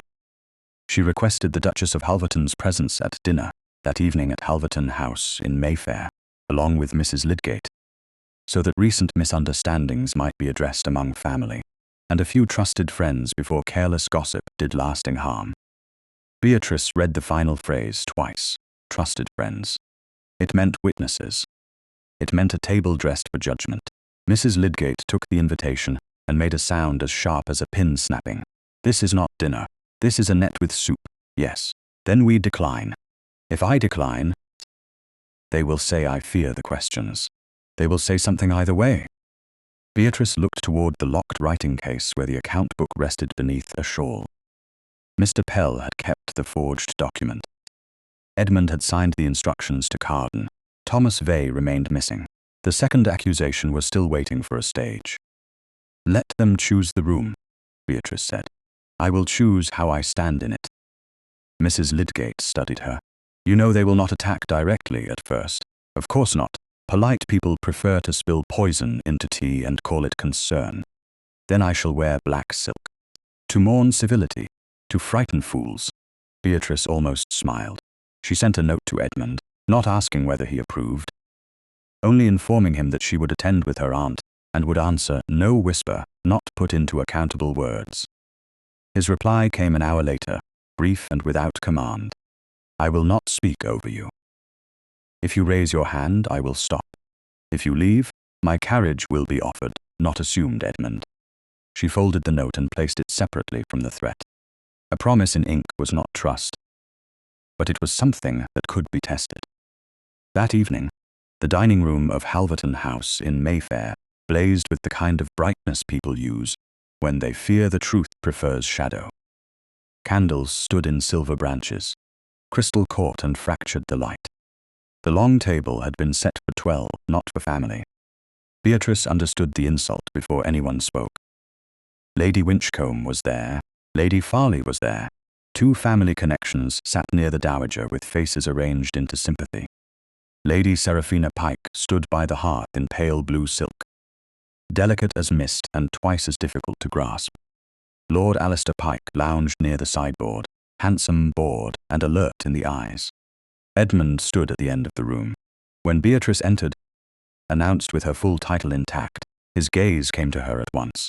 He bowed first to her, then to Mrs. Lydgate. Duchess, Mrs. Lydgate. Your Grace, Beatrice said. Mrs. Lydgate gave him a look that suggested one evening of improved manners had not absolved a man from civilization's debt. Seraphina glided forward. My dear Duchess, how brave of you to come. I was invited. Yes, but after such strain, one never knows what quiet may be kinder. Quiet has been recommended to women for centuries, Mrs. Lydgate said, mostly by people who fear what they might say. A faint ripple moved through the room. Seraphina's smile held. I only meant that we all want peace. Beatrice removed her gloves slowly. Peace built on silence rarely holds. The dowager, pale and anxious, stepped between them. Dinner is ready. We shall sit before everything is spoiled. A wise ambition, Mrs. Lydgate said, though not always possible. Rank placed Beatrice on Edmund's right. Seraphina sat too near to appear accidental, and too far to challenge precedence. Alistair was placed where he could address the room, without seeming to command it. The first course passed under a weight of civility. Weather, roads, the lateness of spring, a charity musicale. Then Lady Farley folded her hands near her plate and sighed. I hear there has been distress among the southern cottages. How sad when charity becomes disordered. Beatrice set down her spoon. Charity rarely disorders itself. Alistair smiled. No, Duchess. Records disorder themselves when managed by too many hands. Edmund's fingers stilled beside his glass. Beatrice felt him prepare to speak. She did not look at him. Then one must determine which hand moved first, she said, and which hand had authority. Alistair replied. Seraphina lowered her eyes. Alistair, please, I'm sure no one wants estate matters discussed over dinner. Then it is fortunate, Beatrice said, that Lord Alistair began before the fish. The footman behind Lady Winchcombe nearly missed a step. Alistair's smile thinned. You prefer plainness tonight. I prefer named concerns to perfumed ones, Lady Winchcombe murmured. Surely we are all friends here. Mrs. Lydgate looked down the table. That has not yet been established. The dowager's hand tightened around her napkin. Edmund looked at Beatrice, and she lifted one hand no higher than an inch. He stopped. The restraint cost him. She saw it, and for one breath it steadied her. Alistair reached into his coat and drew out folded papers. Very well. Certain funds intended for tenants appear to have been redirected under Her Grace's written authority. I wish to spare the family public embarrassment, but since concealment may be misunderstood, clarity becomes necessary. He passed the first copy to the Dowager. That, too, was deliberate. Let the mother judge before the husband, the old Duchess before the current one. The paper moved around the table, gathering silence as it went. Beatrice did not reach for it until it came to her. She knew the forged signature before she saw it. The wrong weight of the B. The false flourish at the end of Vale. Her name wearing another woman's gloves. "This is not my hand," she said. Lady Farley leaned forward with sorrowful eagerness. "But it is your name." "Many crimes begin by borrowing a name." Seraphina's lips trembled. "No one is accusing you of crime." "Then what are you accusing me of?" The question entered the room cleanly. Seraphina's eyes widened. "Beatrice, don't make this harder." Edmund's voice cut in, quiet and cold. "You will address my wife by her title." Seraphina went still. The correction was small. The room heard its meaning. Beatrice did not turn toward him because her control was already working hard enough. "Lady Seraphina," she said, "do you mean to suggest I am dishonest, or that I am not in command of my judgment? I ask because the accusation seems to change its gown whenever one tries to answer it." A breath moved across the table. Lady Winchcombe looked suddenly fascinated by her plate. Alistair tapped the paper once. A defensive woman often mistakes concern for attack. An attacking man often calls his weapon concern. Edmund pushed his chair back. Beatrice lifted her hand again. He stopped again. The second obedience mattered more than the first. She placed the forged copy beside her plate. "I will answer any written accusation delivered to Mr. Pell. I will answer any named witness. I will answer any paper submitted openly and dated properly. I will not answer spurs arranged between courses." Alistair's gaze hardened. "You speak as if you have prepared. A woman quietly judged for years learns to speak in complete sentences." Seraphina put a hand to her throat. "You left the house suddenly. You carried records away. You refused assistance. People are worried that strain has influenced your decisions. There was the softer blade." Beatrice looked around the table, giving every witness the courtesy of being seen while they behaved badly. "If concern for my health is being used to weaken belief in my honesty, let that concern be written down beside the accusation. I would hate for cowardice to be separated from its companion." Mrs. Lydgate took a calm sip of wine. Edmund stood then, not to rescue her voice, but to put his name beneath hers. "No person in this room will repeat a suggestion against the Duchess's conduct, health, or judgment unless that person is willing to sign it and place it before my solicitor." The Dowager whispered, "Halverton, surely this is not necessary." It became necessary when forged papers were brought to my table. The word forged struck the candles into silence. Seraphina's color changed. Alistair laughed once. "A convenient word. A precise one," Beatrice said. "Under review by Mr. Pell." Alistair's smile returned, but it no longer reached his eyes. "Then perhaps Mr. Pell may also review a statement from Thomas Vale, former footman of this house, confirming that Her Grace handled the transfer without His Grace's knowledge." Beatrice's breath slowed. Thomas, missing Thomas, a loyal, quiet servant now turned into a weapon because poverty made men easy to frighten. Edmund reached out. "Give it to me." Alistair withdrew the paper just enough to make refusal polite. "Copies will be supplied tomorrow.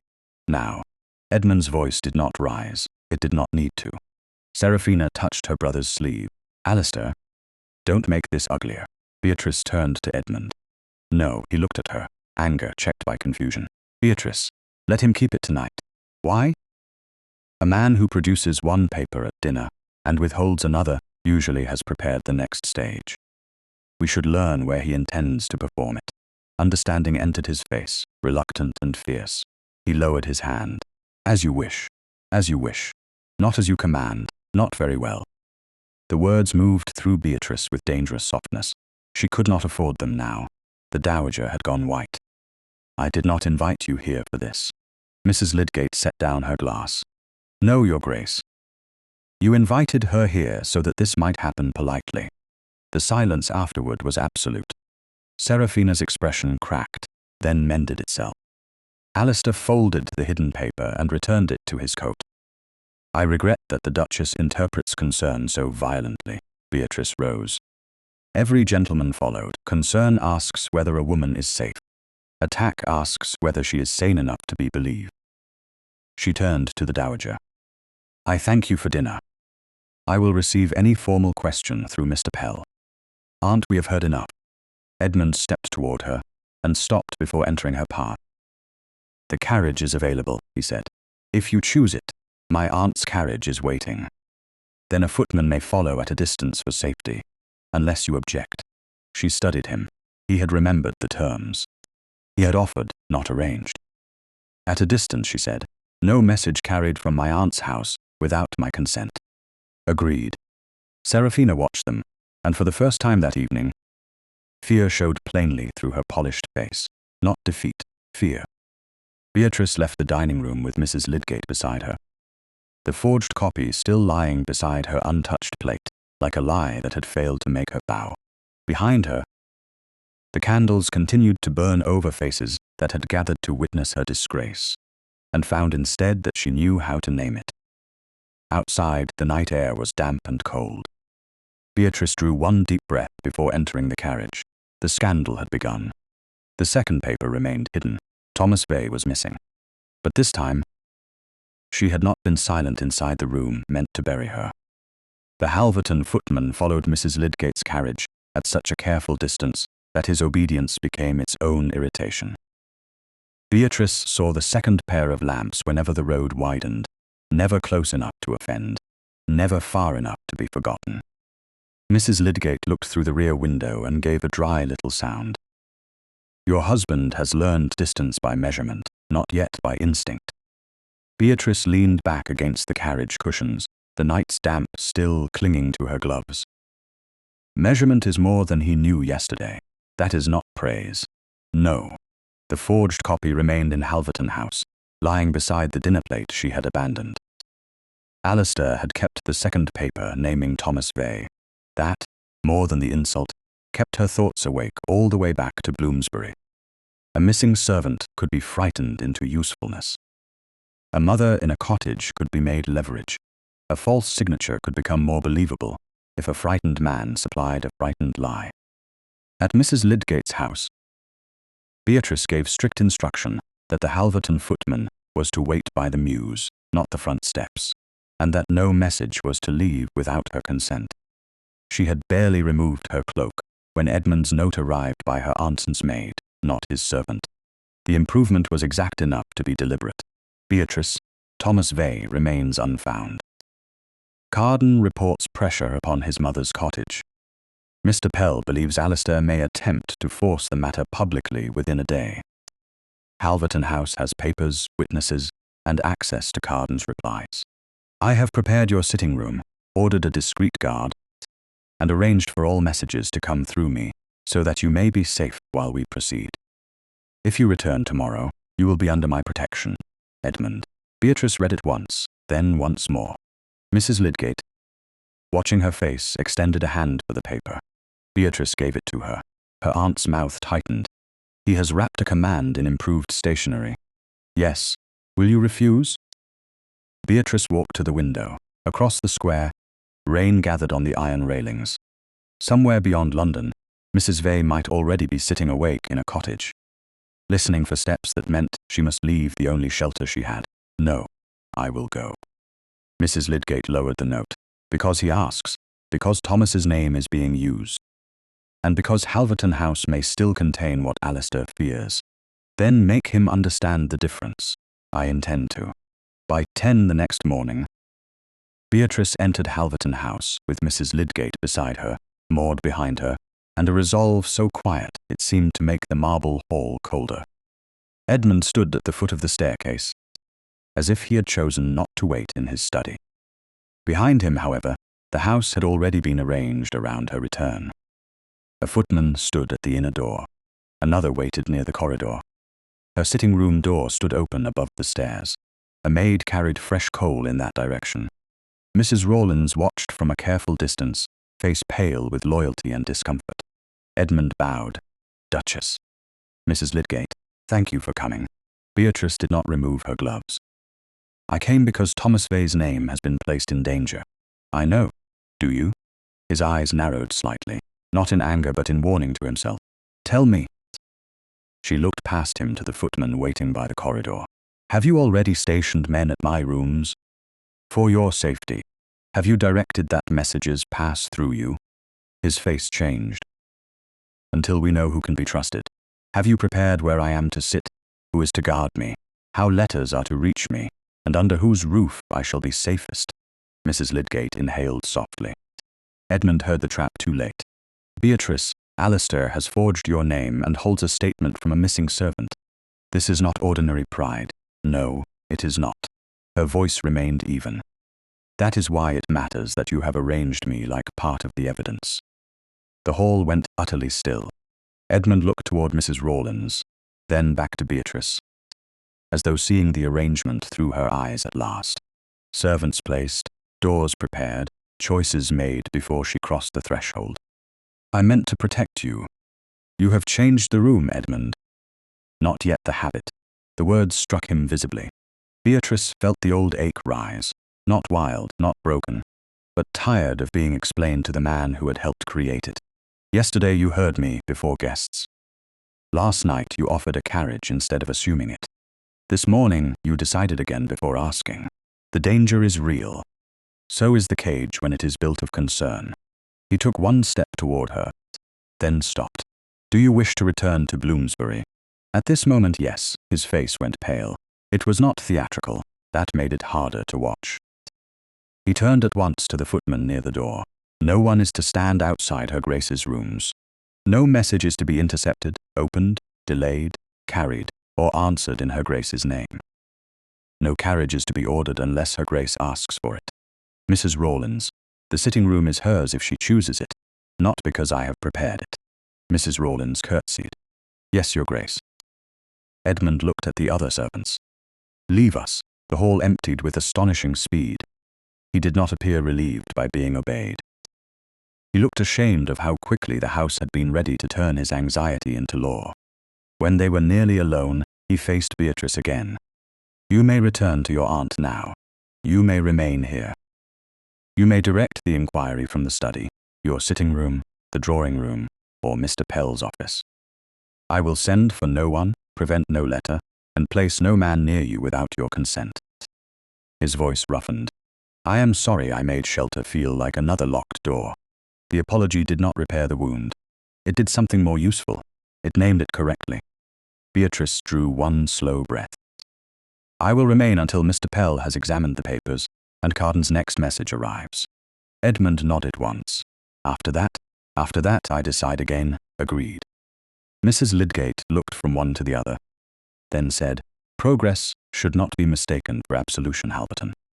I will not mistake it, he said. Beatrice believed he meant it. She did not yet know whether meaning could survive habit. Upstairs, her sitting room had been cleaned, warmed, and left almost untouched. Almost. A vase of flowers had been placed on the table, then removed, leaving a faint damp circle on the polished surface. Beatrice noticed and felt a strange little stab of amusement. Somewhere, a servant had realized too late that a gesture chosen for her without asking might not be welcome. Maud entered with the small case and closed the door. Your Grace, shall I unpack? Not yet. Beatrice crossed to the mirror. Her face was pale. Her eyes were steady. She looked like a woman who had survived dinner, scandal, and the beginning of a husband's education. That was not the same as being safe. Her gaze dropped to her left hand. The wedding ring still sat there, gold and quiet, carrying vows spoken before she understood how easily a wife's devotion could become household machinery. Maud saw the movement and went still. Your Grace? Beatrice removed the ring slowly. It resisted at the knuckle, then slipped free into her palm, with a warmth that made the act hurt more than she had expected. She placed it on the small table beside the chair. This is not an ending, she said. though Edmund was not in the room to hear it. Maud's eyes shone. Then what is it? A condition. A knock came, not sharp, not certain. Beatrice? Edmund's voice sounded from the corridor. May I enter? She looked at the ring on the table, then at Maud. Yes. Edmund entered and stopped almost immediately. He saw the ring. The room altered around the sight of it. Beatrice did not soften the blow by speaking first. He looked at her hand, bare now except for the faint pale circle left behind. Is this your answer? He asked. It is a boundary. I understand. No, she said quietly. You understand that it hurts. That is not the same thing. He swallowed. Then tell me what it means. It means I will not wear a symbol of trust, while trust is being rebuilt around me like scaffolding. It means no one, not you, not your mother, not society, will point to my hand and pretend the matter is settled because gold remains where pain has been placed. May I keep it safe? The question was careful. The wrong answer still reached for ownership. No. He closed his eyes briefly. Of course, it stays here. If it returns to my hand, it will be because I choose to place it there. Edmund bowed his head. Then I will not touch it. In the corridor beyond the half-closed door, Silk whispered. Beatrice turned her head, but whoever had paused there had already moved away. Edmund heard it too. His expression hardened. Seraphina. Do not confront her. She was listening. Then let her carry what she heard. A woman who thinks a missing ring is victory may speak too soon. Downstairs, Lady Seraphina Pike found the dowager near the morning room fire, anxiety already waiting to be fed. The Duchess is not herself, Seraphina whispered, just loud enough for the older woman to pale. She has removed her ring. By tomorrow, if we don't act, she may have no voice left at all. Upstairs, Beatrice picked up her account book and turned toward Edmund. Send for Mr. Pell, she said. Ask Carden for every name connected to Thomas Vale, and Edmund. Yes? This time ask me before you decide where I am safest. He looked at the ring, then at her. I will, she heard the promise. She also heard the house around them, full of listening doors. The next battle would not be private. Seraphina had learned of the ring. Alistair still held Thomas's paper, and Beatrice had just taken from her own hand the one symbol society thought would keep her silent. Mr. Pell arrived at Halverton House before noon with rain on his hat, patience in his expression, and a leather case that made Lady Seraphina's voice fall silent as he crossed the hall. Beatrice received him in Edmund's study, not because the room belonged to her, but because the documents did, and because she had learned that truth gained strength when placed where it had first been ignored. Edmund stood near the mantel, with Carden's latest note in hand. He had not opened it without her. That small restraint did not heal anything. It did, however, enter the room before he spoke. This came from the steward, he said. It arrived 10 minutes ago. I waited. Beatrice took the note, broke the seal, and read. No word of Thomas Vale. His mother remains at Halverton Park under distress. Agent connected to Pike, seen asking whether Her Grace has returned to her husband's protection. I have preserved every receipt. They are watching not only Thomas, she said. They are watching whether I can be made to appear contained. Edmund's jaw tightened. I should have seen that. Yes, the answer was not cruel. It was simply placed where apology could not cover it. Mr. Pell removed his gloves. We should assume the withheld paper will be produced when it can do most damage. If Thomas cannot be found, we must find what connects Lord Alistair to the construction of the lie. Beatrice looked toward the silver bell on Edmund's desk. It stood where she had left it, but no longer innocently. The red wax at its rim, the stained cloth from the breakfast cabinet, Seraphina's glance toward it, Alistair's whispered fear of the book. All of it gathered in her mind, not as certainty, but as direction. The bell was moved after breakfast, she said. Edmund followed her gaze. You noticed the wax. I noticed it when I placed it here. Mrs. Rawlins noticed the stain on the cloth. Lady Seraphina noticed the bell when she should have been watching you. Mr. Pell's eyes sharpened. Then let us not begin with grand accusation. Begin with the room where the object belonged. Beatrice went to the breakfast room with Maud beside her, and Mr. Pell following at a formal distance. Edmund came last, and when they entered the room, he did not take command of it. He stood near the door, as though waiting to be useful. Morning had been cleared away hours before. The long table was bare, the silver locked or stored, and the cabinet near the sideboard stood closed. Yet Beatrice could still see the breakfast as it had been. Seraphina in lavender, Edmund with the newspaper, the blue-tied ledgers ignored, the bell beside the coffee pot. Her own hand resting near it before she walked out. Maud opened the cabinet at Beatrice's instruction. The small folded cloth lay where Mrs. Rawlins had returned it, its corner marked by the faint dark red stain. Beatrice lifted it carefully. This cloth was beneath the bell before breakfast. Yes, Your Grace, Maud said. The underfootman says he polished the coffee service, but he didn't touch the bell after placing it out. Mrs. Rawlins says the bell was returned to the cabinet before Her Grace carried it to His Grace's study. And this stain, no one admits knowing it. No one may know, Mr. Pell said. Wax can fall where paper has been sealed in haste. Beatrice looked at the cabinet shelf, or where something was attached, removed, and hidden again. Edmund moved half a step closer, then stopped. Shall I send for Mrs. Rawlins? Not yet, Beatrice said. Too many witnesses frighten memory into performance. Maud glanced at her with admiration so quick it almost escaped. Beatrice moved her gloved hand along the shelf and found a second mark, smaller and nearly flattened into the wood at the back corner. There, Mr. Pell bent close. More wax. Edmund's voice lowered. The same color. Beatrice did not answer. Her pulse had become very steady. She knew now why the object mattered. The bell had been carried from room to room, not only as symbol, but as hiding place. Whoever used it had expected no one to look beneath a thing meant only to be wrung.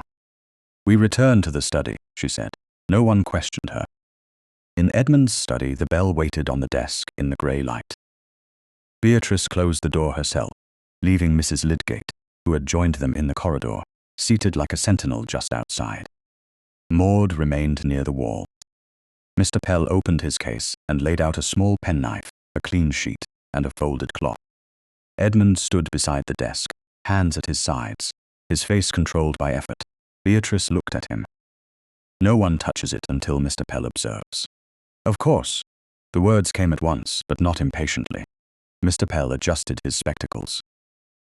I am observing. Beatrice lifted the silver bell by the handle and turned it over. The rim caught the lamp's weak light. A line of red wax, almost hidden in the curve beneath the base, clung there like dried blood on a wound no one had admitted seeing. Edmund inhaled once. May I hold the lamp? He asked. The question entered quietly. Beatrice looked at him for a second longer than necessary. She remembered his hand on the breakfast paper, his order in the hall, his face when he saw the ring on the table. Yes, she said. Edmund lifted the lamp and angled it without crowding her. His sleeve came near her wrist, then paused. Is this close enough? A little nearer, he obeyed. The small space between their hands, filled with something neither safety nor romance could entirely name. It was restraint made visible. Mr. Pell worked the penknife under the wax. The first flakes came away brittle and dark. Maud held her breath. The second layer lifted, and beneath it appeared the edge of a folded strip of paper, pressed into the hollow beneath the rim. There is something inside, Mr. Pell said. Beatrice felt no triumph. Only the cold relief of being less mad than others had wished her to appear. Remove it. Mr. Pell eased the strip free and unfolded it on the clean sheet. The writing was slanted, impatient, and masculine. Edmund set the lamp down with a care that bordered on violence, though he did not raise his voice. Alistair, you recognize the hand? Mr. Pell asked. I have received enough letters requesting introductions, loans, and influence to know it. Mr. Pell read aloud. If the Duchess has taken the book, proceed through Vale. If she has not, place the receipt where Halverton must find it. Her absence will make suspicion easier. Seraphina must keep the Dowager anxious. H will believe incompetence before conspiracy. The last sentence remained in the study after the reading ended. H will believe incompetence before conspiracy. Edmund looked at Beatrice, and for once he did not try to soften what the words revealed. He counted on me, yes, not on my trust in you, on my failure to have any. The honesty hurt both of them. Beatrice let it stand. Mr. Pell folded the strip into another clean sheet. This proves intent to exploit Her Grace's absence and involve Thomas Vale. It does not yet prove who formed the forged signature, but it places Lord Alistair in active conspiracy and Lady Seraphina in knowledge of the plan. Enough to confront them? Edmund asked. Beatrice answered before Mr. Pell could. No, Edmund turned to her. The old anger rose in him, then disciplined itself. Because Thomas is still missing, because Seraphina will weep, Alistair will deny, and the second paper will become their only stage. We need Thomas safe before they use his fear as evidence. You are right. He said it with difficulty, which made it more useful. Beatrice looked at the folded strip. They thought my absence would make suspicion easier. Then we make my absence purposeful. Let them believe we are still uncertain. And meanwhile, Edmund asked. Meanwhile, you send no challenge and no accusation. Mr. Pell prepares this as evidence. Carden is told to find Thomas quietly, not seize him. Search the coaching inns between Hampshire and London, especially places where a frightened man might be kept near enough to sign and far enough to hide. Maud stepped forward before fear could silence her. Your Grace, Thomas once spoke of an aunt near Guildford, not close kin, but he said he could find a bed there if ever London turned hard. Beatrice turned to her. You should have said so sooner. Maud's face fell. I wasn't sure it mattered. Edmund spoke before Beatrice could. In this house, what servants notice matters. Maud looked at him as if he had addressed her in a foreign language. He continued quieter. Miss Densfen, tell Mr. Pell everything you remember. Beatrice watched him and felt unwillingly the small force of a man learning in public without demanding reward. Maud gave the details. Mr. Pell wrote them down.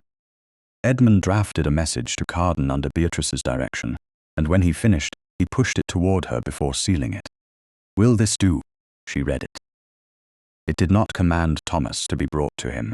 It instructed Carden to secure the man's safety, protect Mrs. Vale from notice or pressure, and bring any statement first to Mr. Pell. Add that no one is to threaten him with dismissal, arrears, or shame. Edmund dipped the pen, of course, and no servant is to be punished for past silence if fear kept them silent. His hand paused. Then he wrote it exactly. A knock came before the seal dried. Mrs. Rawlins entered with a message brought by express from Hampshire, her composure nearly undone. From Carden, Your Grace. Beatrice took it because Edmund did not. The correction happened without speech. She opened the message and read quickly. Thomas Vale not at his mother's cottage. Seen 2 days ago at a coaching inn near Guildford with a man believed connected to Pike. Mrs. Vale fearful but safe for the present, awaiting instruction. Beatrice lowered the paper. For a moment, the study, the bell, the wax, and the men around her seemed to stand at a distance. Thomas was alive, perhaps near, perhaps being carried toward the lie prepared for him. Alistair's next stage had begun. Edmund's voice came low beside her. We are not too late. She looked at him. In the lamp glow, he no longer appeared like a man who expected the room to answer him. He looked like a man waiting for the right to help. Not yet, she said. The silver bell lay on its side between them, its hidden place opened, its secret exposed. It had once been a summons. Now it was proof. Beatrice touched the edge of the desk. Not the bell. Find Thomas through safety, not force. Edmund nodded. We will. This time, she let the word remain. Thomas Vale was found before breakfast, and still refused to be saved. The news reached Halverton House in a short note from Carden, carried by a messenger, whose boots left damp marks on the marble, before he could be stopped by the hall porter. Beatrice was in Edmund's study when Mrs. Rawlins brought it in. The silver bell still lying on its side upon the desk, as though the house had not yet decided whether it was evidence or shame. Edmund did not reach for the note. That restraint had become deliberate now. And because it was deliberate, Beatrice saw the effort behind it. She broke the seal herself. Carden's hand ran tight across the page. Thomas Vale located at a coaching inn near Guildford, frightened and unwilling to speak. Claims his mother will lose her cottage if he gives any statement. I am bringing him under assurance of safety to Mr. Pell's office in London. A pikeman was seen leaving the inn before dawn. Beatrice read the lines twice, then passed the note to Edmund. He has been found, but not freed. Edmund's face hardened. Alistair's man reached him first, or followed him until fear did the rest. Edmund looked toward the door, and she saw the ducal instinct rise, swift and absolute. Men, carriages, orders, the world reshaped by command. Before he could speak, she said, "No." He turned back. "I have not said anything. You were about to send half your household, to drag truth from a frightened former footman." The words struck him because they were close enough to what he had nearly done. He folded Carden's note with care. "What would you have me do? Come to Mr. Pell's office. Stand where Thomas can see that his mother is protected. Do not speak first. You think he will trust you more than me. I think he has reason to." Edmund's eyes lowered for 1 second, then lifted again without defense. "Then I will not speak first." Mrs. Lydgate, who had entered unnoticed and heard enough to approve, drew on her gloves. "Excellent. A duke discovering silence before noon. London may yet recover." By 11, the private room behind Mr. Pell's office had been warmed, not for comfort, but to stop a frightened man from shivering when fear had already done enough. Thomas Vale sat near the small coal fire, with his cap crushed between both hands. He was thinner than Beatrice remembered, with hollow cheeks, wet cups, and the careful stillness of a servant who had been taught that taking up space could be punished. Carden stood beside the door, travel-stained and grave. Mr. Pell sat at the writing table, with paper ready but untouched. Edmund remained near the wall, visible and silent. Beatrice entered without haste. Thomas tried to stand, stumbled against the chair, and flushed. "Your Grace, sit, Thomas. I shouldn't be here. Perhaps not. But you are, and no one in this room will force words into your mouth." His eyes flicked toward Edmund. Beatrice saw the terror there, not guilt alone. A terror shaped by rank, by rent, by the knowledge that a cottage roof could be taken by men who never had to sleep beneath one. She removed her gloves and placed them on the table. "Carden says you fear for your mother." Thomas swallowed. "Mr. Pike's man said if I speak, she'll be out by Michaelmas. Said there's papers enough to make me look a liar if I deny what's signed." "Did you sign the statement Lord Alistair claims to hold?" "No, Your Grace." "Did you witness me authorize any transfer from the charity fund?" "No." "Did anyone offer you money to say you had?" His hands tightened around the cap. "Lord Alistair did. Not himself at first. His man. Then him, once near St. James's. 2 guineas, then more if I kept steady. I wouldn't take it." His voice broke on the last sentence, not dramatically, but with the humiliation of a poor man, ashamed that honesty had not been enough to keep his mother safe. Beatrice stepped closer but did not touch him. "Why did you leave Halverton House 3 months ago?" "Lady Seraphina asked me for blotting paper from your Grace's desk. I said I wasn't allowed. Next day I was told there'd been complaints of my clumsiness. No one named them. I thought it best to go before dismissal spoiled my character." Edmund's hand closed at his side. He said nothing. Beatrice heard the silence and recognized its cost. "Thomas, listen carefully. Your mother's cottage is not Lord Alistair Pike's to threaten. It is not his agent's to bargain with. Mistress Davy's cottage is not theirs either. Carden will retain every notice. Mr. Pell will record every threat." Thomas looked from her to Carden and back again. Hope made him look younger, which made the situation crueler. "They said gentlemen can make papers say anything." "Some can," Beatrice said. "That is why honest people must make papers say the truth first." Mr. Pell slid a folded document across the table. "This has been signed by Her Grace, His Grace, Mr. Carden, and myself. It states that no tenant notice, wage penalty, arrears claim, dismissal, censure, or alteration of cottage terms shall proceed against Mrs. Vale without written review and the Duchess's knowledge. It further states that any attempt to pressure you through your mother's roof will be treated as interference with estate inquiry." Thomas stared at the document as if it were a loaf of bread placed before a starving man who feared poison. His Grace signed it? Edmund spoke then, because the question had been given to him. I did. And I should have signed such protections long before anyone used my neglect as a weapon. Thomas looked down quickly, overwhelmed by hearing a duke admit fault. Beatrice let the admission remain without rescuing Edmund from its weight. Your mother will also receive coal, broth, and the physician from Alton, who saw her last winter, she said. Not as payment for your statement, because fear has made her ill, and she should not suffer while men argue over ink. Thomas's mouth trembled. You paid for her medicine before. Edmund's eyes moved to Beatrice. She kept her attention on Thomas. Yes, I didn't know if you remembered. I remember names when a household forgets them. The words were gentle, but they crossed the room and reached Edmund like judgment. Thomas pressed the cap to his chest. I'll speak, but I won't say what I don't know. Good, Beatrice said. Truth does not need decoration. Mr. Pell began the statement. He did not hurry. Thomas spoke of Lady Seraphina's request for access to Beatrice's desk, of Alistair's offer, of the agent at the coaching inn, of the threat to Mrs. Vale's cottage, and of a paper he had been told already bore his name. When he finished, Mr. Pell read the statement aloud. Thomas corrected one date and added the name of the innkeeper who had seen Alistair's man. Then he signed with a hand that shook but did not stop. Only after the ink dried did Edmund step forward. He did not tower over Thomas. He stood across from him, man to man as nearly as a duke could manage in a solicitor's private room. You will have safe lodging until this is settled, Thomas flinched. Your Grace, I don't want charity. Then take wages for honest service.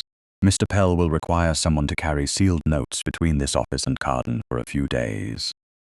If you wish the work, it is yours. Thomas looked at Beatrice.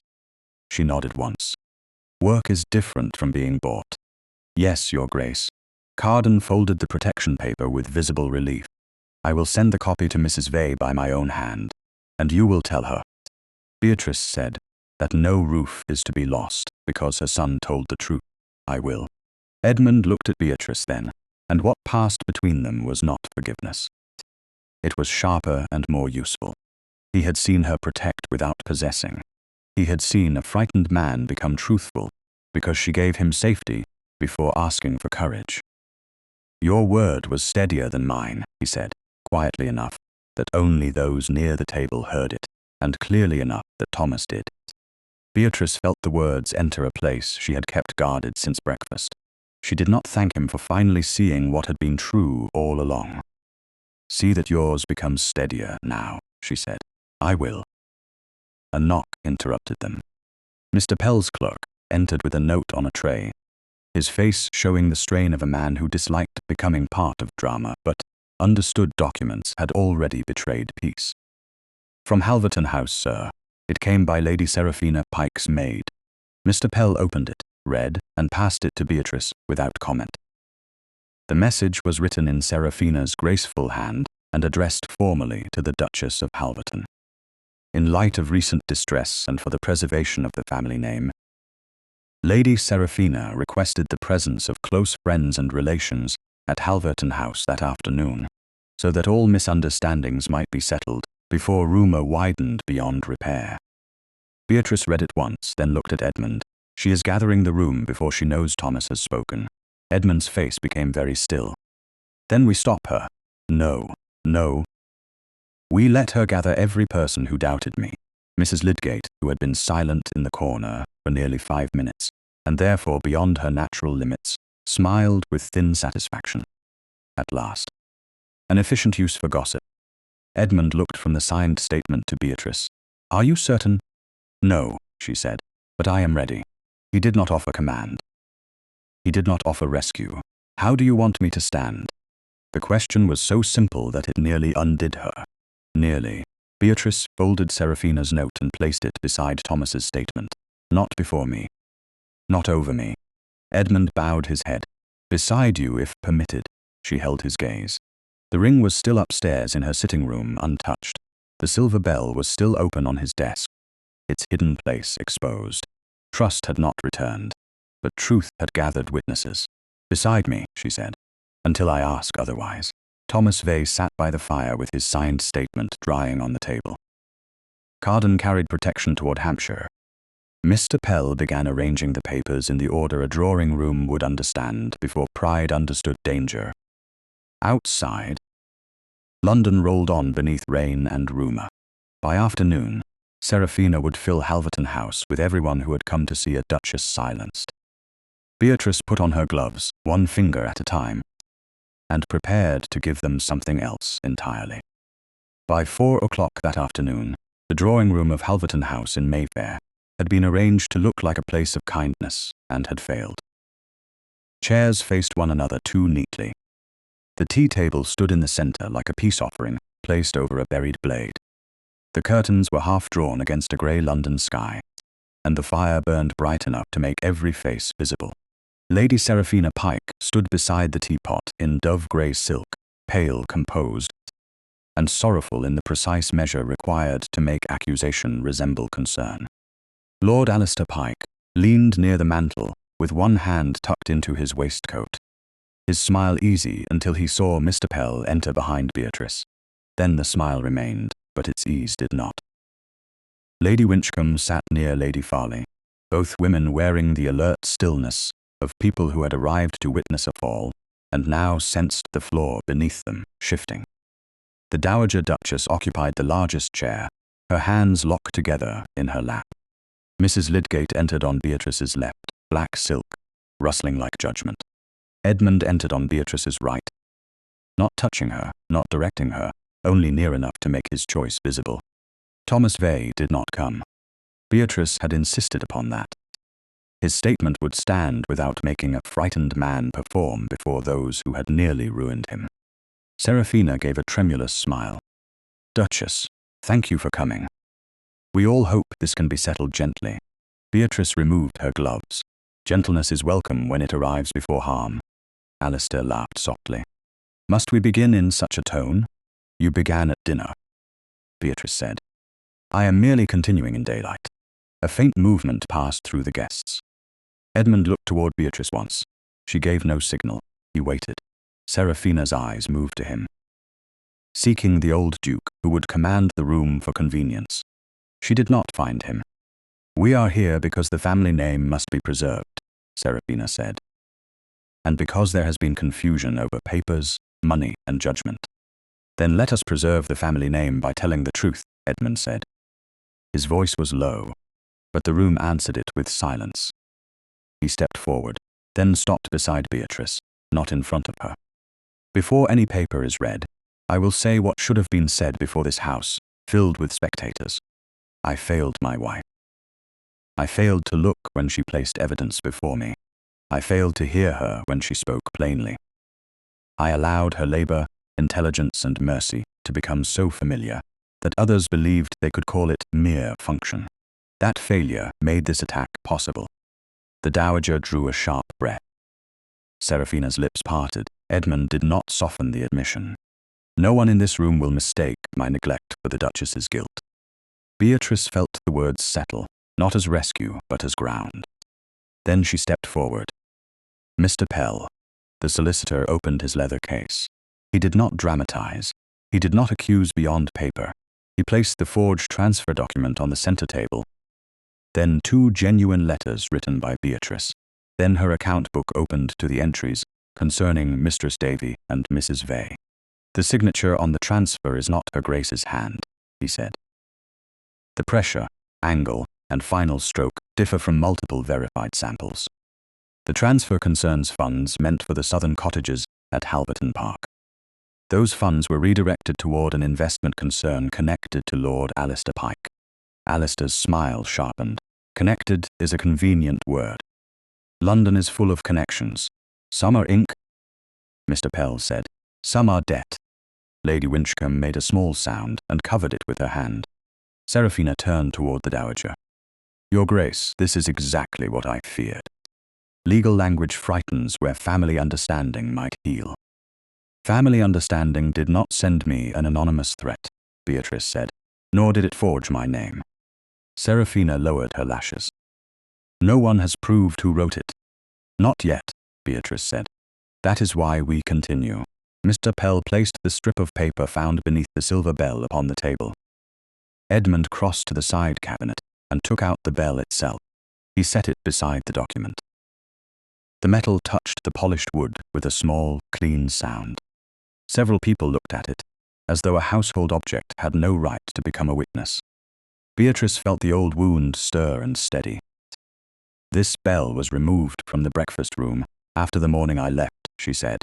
"Wax was found on its rim and on the cloth where it usually rested. Under that wax was this note, written in Lord Alistair's hand."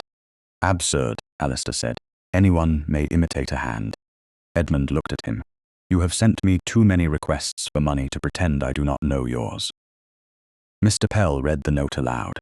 "If the Duchess has taken the book, proceed through Vale. If she has not, place the receipt where Halverton must find it. Her absence will make suspicion easier. Seraphina must keep the Dowager anxious. H. will believe incompetence before conspiracy." The Dowager closed her eyes. Seraphina had gone still. Not innocent stillness, calculating stillness. Lady Farley whispered, "Good heavens." Alistair's face tightened. A private jest, taken out of context. Mrs. Lydgate looked at him. One trembles to imagine the context in which threatening a duchess is amusing. Beatrice nodded to Mr. Pell. He unfolded Thomas Vey's signed statement. Thomas Vey confirms that Lady Seraphina asked him to fetch blotting paper from the Duchess's private desk. He refused. He further states that Lord Alistair, through an agent and later in person, offered payment for him to claim he witnessed. Her Grace authorized the transfer. When he refused, his mother's cottage at Halverton Park was threatened. Seraphina turned white beneath the candlelight. Alistair's voice rose. "The servant lies to save himself." Edmund moved then, one step only. "He has nothing to save except his mother's roof, which your agent used as a chain. You cannot prove my agent did anything by my order." Mr. Pell lifted another sheet. "Carden preserved the notices and the name of the man who delivered them. Your creditor letters place the same man in your service." Alistair looked toward the door as if leaving had become a possibility. It had not. Edmund had placed no guards in the room. He had only made every eye a barrier. Seraphina tried a different wound. Her voice trembled, and this time some of the tremor was real. "Do any of you know what it is to be a widow with debts closing around your name? To be welcomed only while useful? To know every door in London opens for a title and closes when one can no longer pay for the gloves worn to enter it?" Beatrice met her gaze. "Yes, I know what it is to be valued for use." Seraphina's eyes flashed. "You had everything. His name, his house, his rank, his protection. And none of it gave me his regard." The words struck the room more softly than accusation, and more deeply. Edmund's face changed, but he did not interrupt. Beatrice continued. "Need does not give one woman the right to bury another. Debt does not justify theft. Fear does not excuse forging a life into disgrace." Seraphina's mask broke at last. "You were in the way." Alistair turned on her. "Seraphina." Beatrice looked at him. "An obstacle." Alistair's temper snapped through his polish. "Yes, an obstacle. A quiet, useful, inconvenient obstacle, with a book you should have left where it could be found." The silence after that was complete. Lady Winchcombe looked down. Lady Farley looked away. The Dowager rose slowly, as if her bones had aged 10 years in 10 minutes. "Lady Seraphina, Lord Alistair, you will leave this house today." Seraphina swayed but did not fall. "Your Grace, please." "I'm ruined if you turn me out." The Dowager's mouth trembled. "You tried to ruin my daughter-in-law under my roof." Mr. Pell closed one folder. "Restitution of the diverted funds will be arranged immediately. If repayment is refused, the matter will proceed to the proper magistrate, and relevant creditors will receive copies." Edmund's voice followed, colder than any shouted threat. "Your cards will not be received here again. Your agents have no authority on Vale land. Your names will not be spoken in this house except through my solicitor." Alistair gave a bitter laugh. "All this for a wife who left you before luncheon." Edmund turned to Beatrice, then back to the room. "She left because I made remaining a humiliation." He lifted the silver bell. "This was once used in my house, as if comfort appeared when summoned. That ends today. No servant, tenant, or woman connected to House of Vale will be dismissed, censured, accused, or threatened through silence, while I have power to require account. No one will speak of my wife as replaceable, while I draw breath to correct it. He set the bell down, not as command, but as evidence. The dowager faced Beatrice before everyone present. Pride fought with shame and lost. Beatrice, I owe you apology before this room. I treated your silence as steadiness because it was convenient. I treated wifehood as function and called it tradition. I doubted you when I should have asked what you had been carrying alone. Beatrice felt the room waiting for tears, forgiveness, a graceful closing of discomfort. She gave them truth instead. I accept that you have said it. The rest will take time. The dowager bowed her head. Yes. Seraphina and Alistair were shown out, with all the courtesy a great house could use as punishment. When the door closed behind them, the drawing room seemed to exhale. Mr. Pell gathered the papers. Mrs. Lydgate looked satisfied enough to alarm weaker souls. Edmund turned to Beatrice. He did not reach for her hand. He bowed, not as a duke granting favour, as a man asking leave to begin again. Duchess, he said, and her title sounded like honour at last. Will you permit me to court my own wife? The ring was still upstairs, not on her hand. Her anger was still present, not dismissed by one public hour. Yet the room where she had been judged now knew her name had been stolen, and her dignity had not. Begin with breakfast tomorrow, she said. A breath moved through the witnesses, almost laughter, almost relief. Beatrice held Edmund's gaze. And pour your own tea. For the first time in days, his mouth softened without pride. Gladly. 3 weeks after the drawing-room reckoning, Halverton House no longer moved as though silence were a virtue. It did not become a noisy house. No great English house ever did. Not unless something had gone badly wrong in the kitchens or the roof had begun to surrender to rain. But its quiet changed. Footmen still crossed the marble hall with trays. Maids still vanished through green baize doors before guests noticed them. Mrs. Rawlins still ruled linen, candles, and breakfast service with the calm severity of a woman who could hear disorder through walls. Yet names were spoken more carefully now. Questions were asked before blame fell. Notes from Halverton Park arrived, addressed to His Grace and Her Grace together. And Edmund read them before the newspaper, which Mrs. Lydgate declared a development almost alarming enough to summon a physician. Mr. Pell arranged the return of the diverted charity funds with the chilly precision of a man who considered mercy improper, when ink had already done the work of proof. Lord Alistair Pike's creditors received copies of enough correspondence to make confidence die without spectacle. His club doors closed to him quietly, which in London was often more final than a shouted disgrace. Lady Seraphina's cards were returned unanswered by houses where she had once floated through drawing rooms as if welcome were her inheritance. Within a fortnight, she had gone to Bath under the supervision of an elderly cousin who believed repentance began with economy and plain caps. Thomas Vale carried sealed messages for Mr. Pell until a safe position was found for him on a neighbouring estate beyond Pike influence. Mrs. Vale kept her cottage at Halverton Park. Mistress Davy kept hers. Carden sent written confirmation that no notice, alteration of rent, censure or claim of arrears would proceed without proper account, steward review, and the Duchess's knowledge. Beatrice kept that letter in the same drawer as Edmund's first note from Bloomsbury. She did not call either a victory. Victories were too loud for what had been repaired.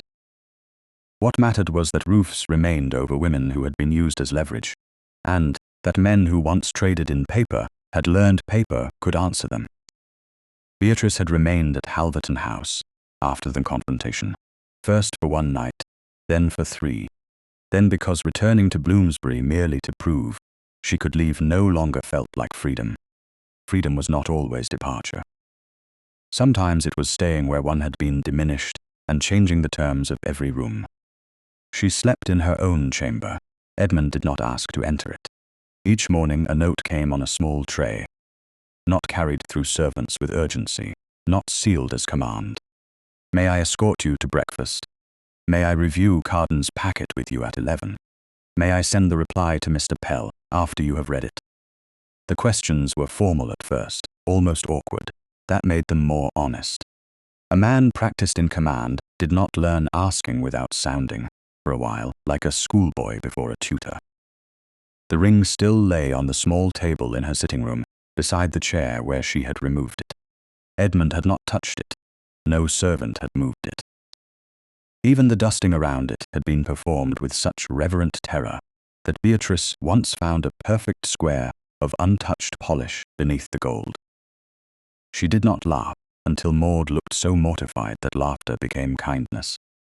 On the 21st day, the Dowager Duchess asked that the senior servants assemble in the breakfast room after luncheon.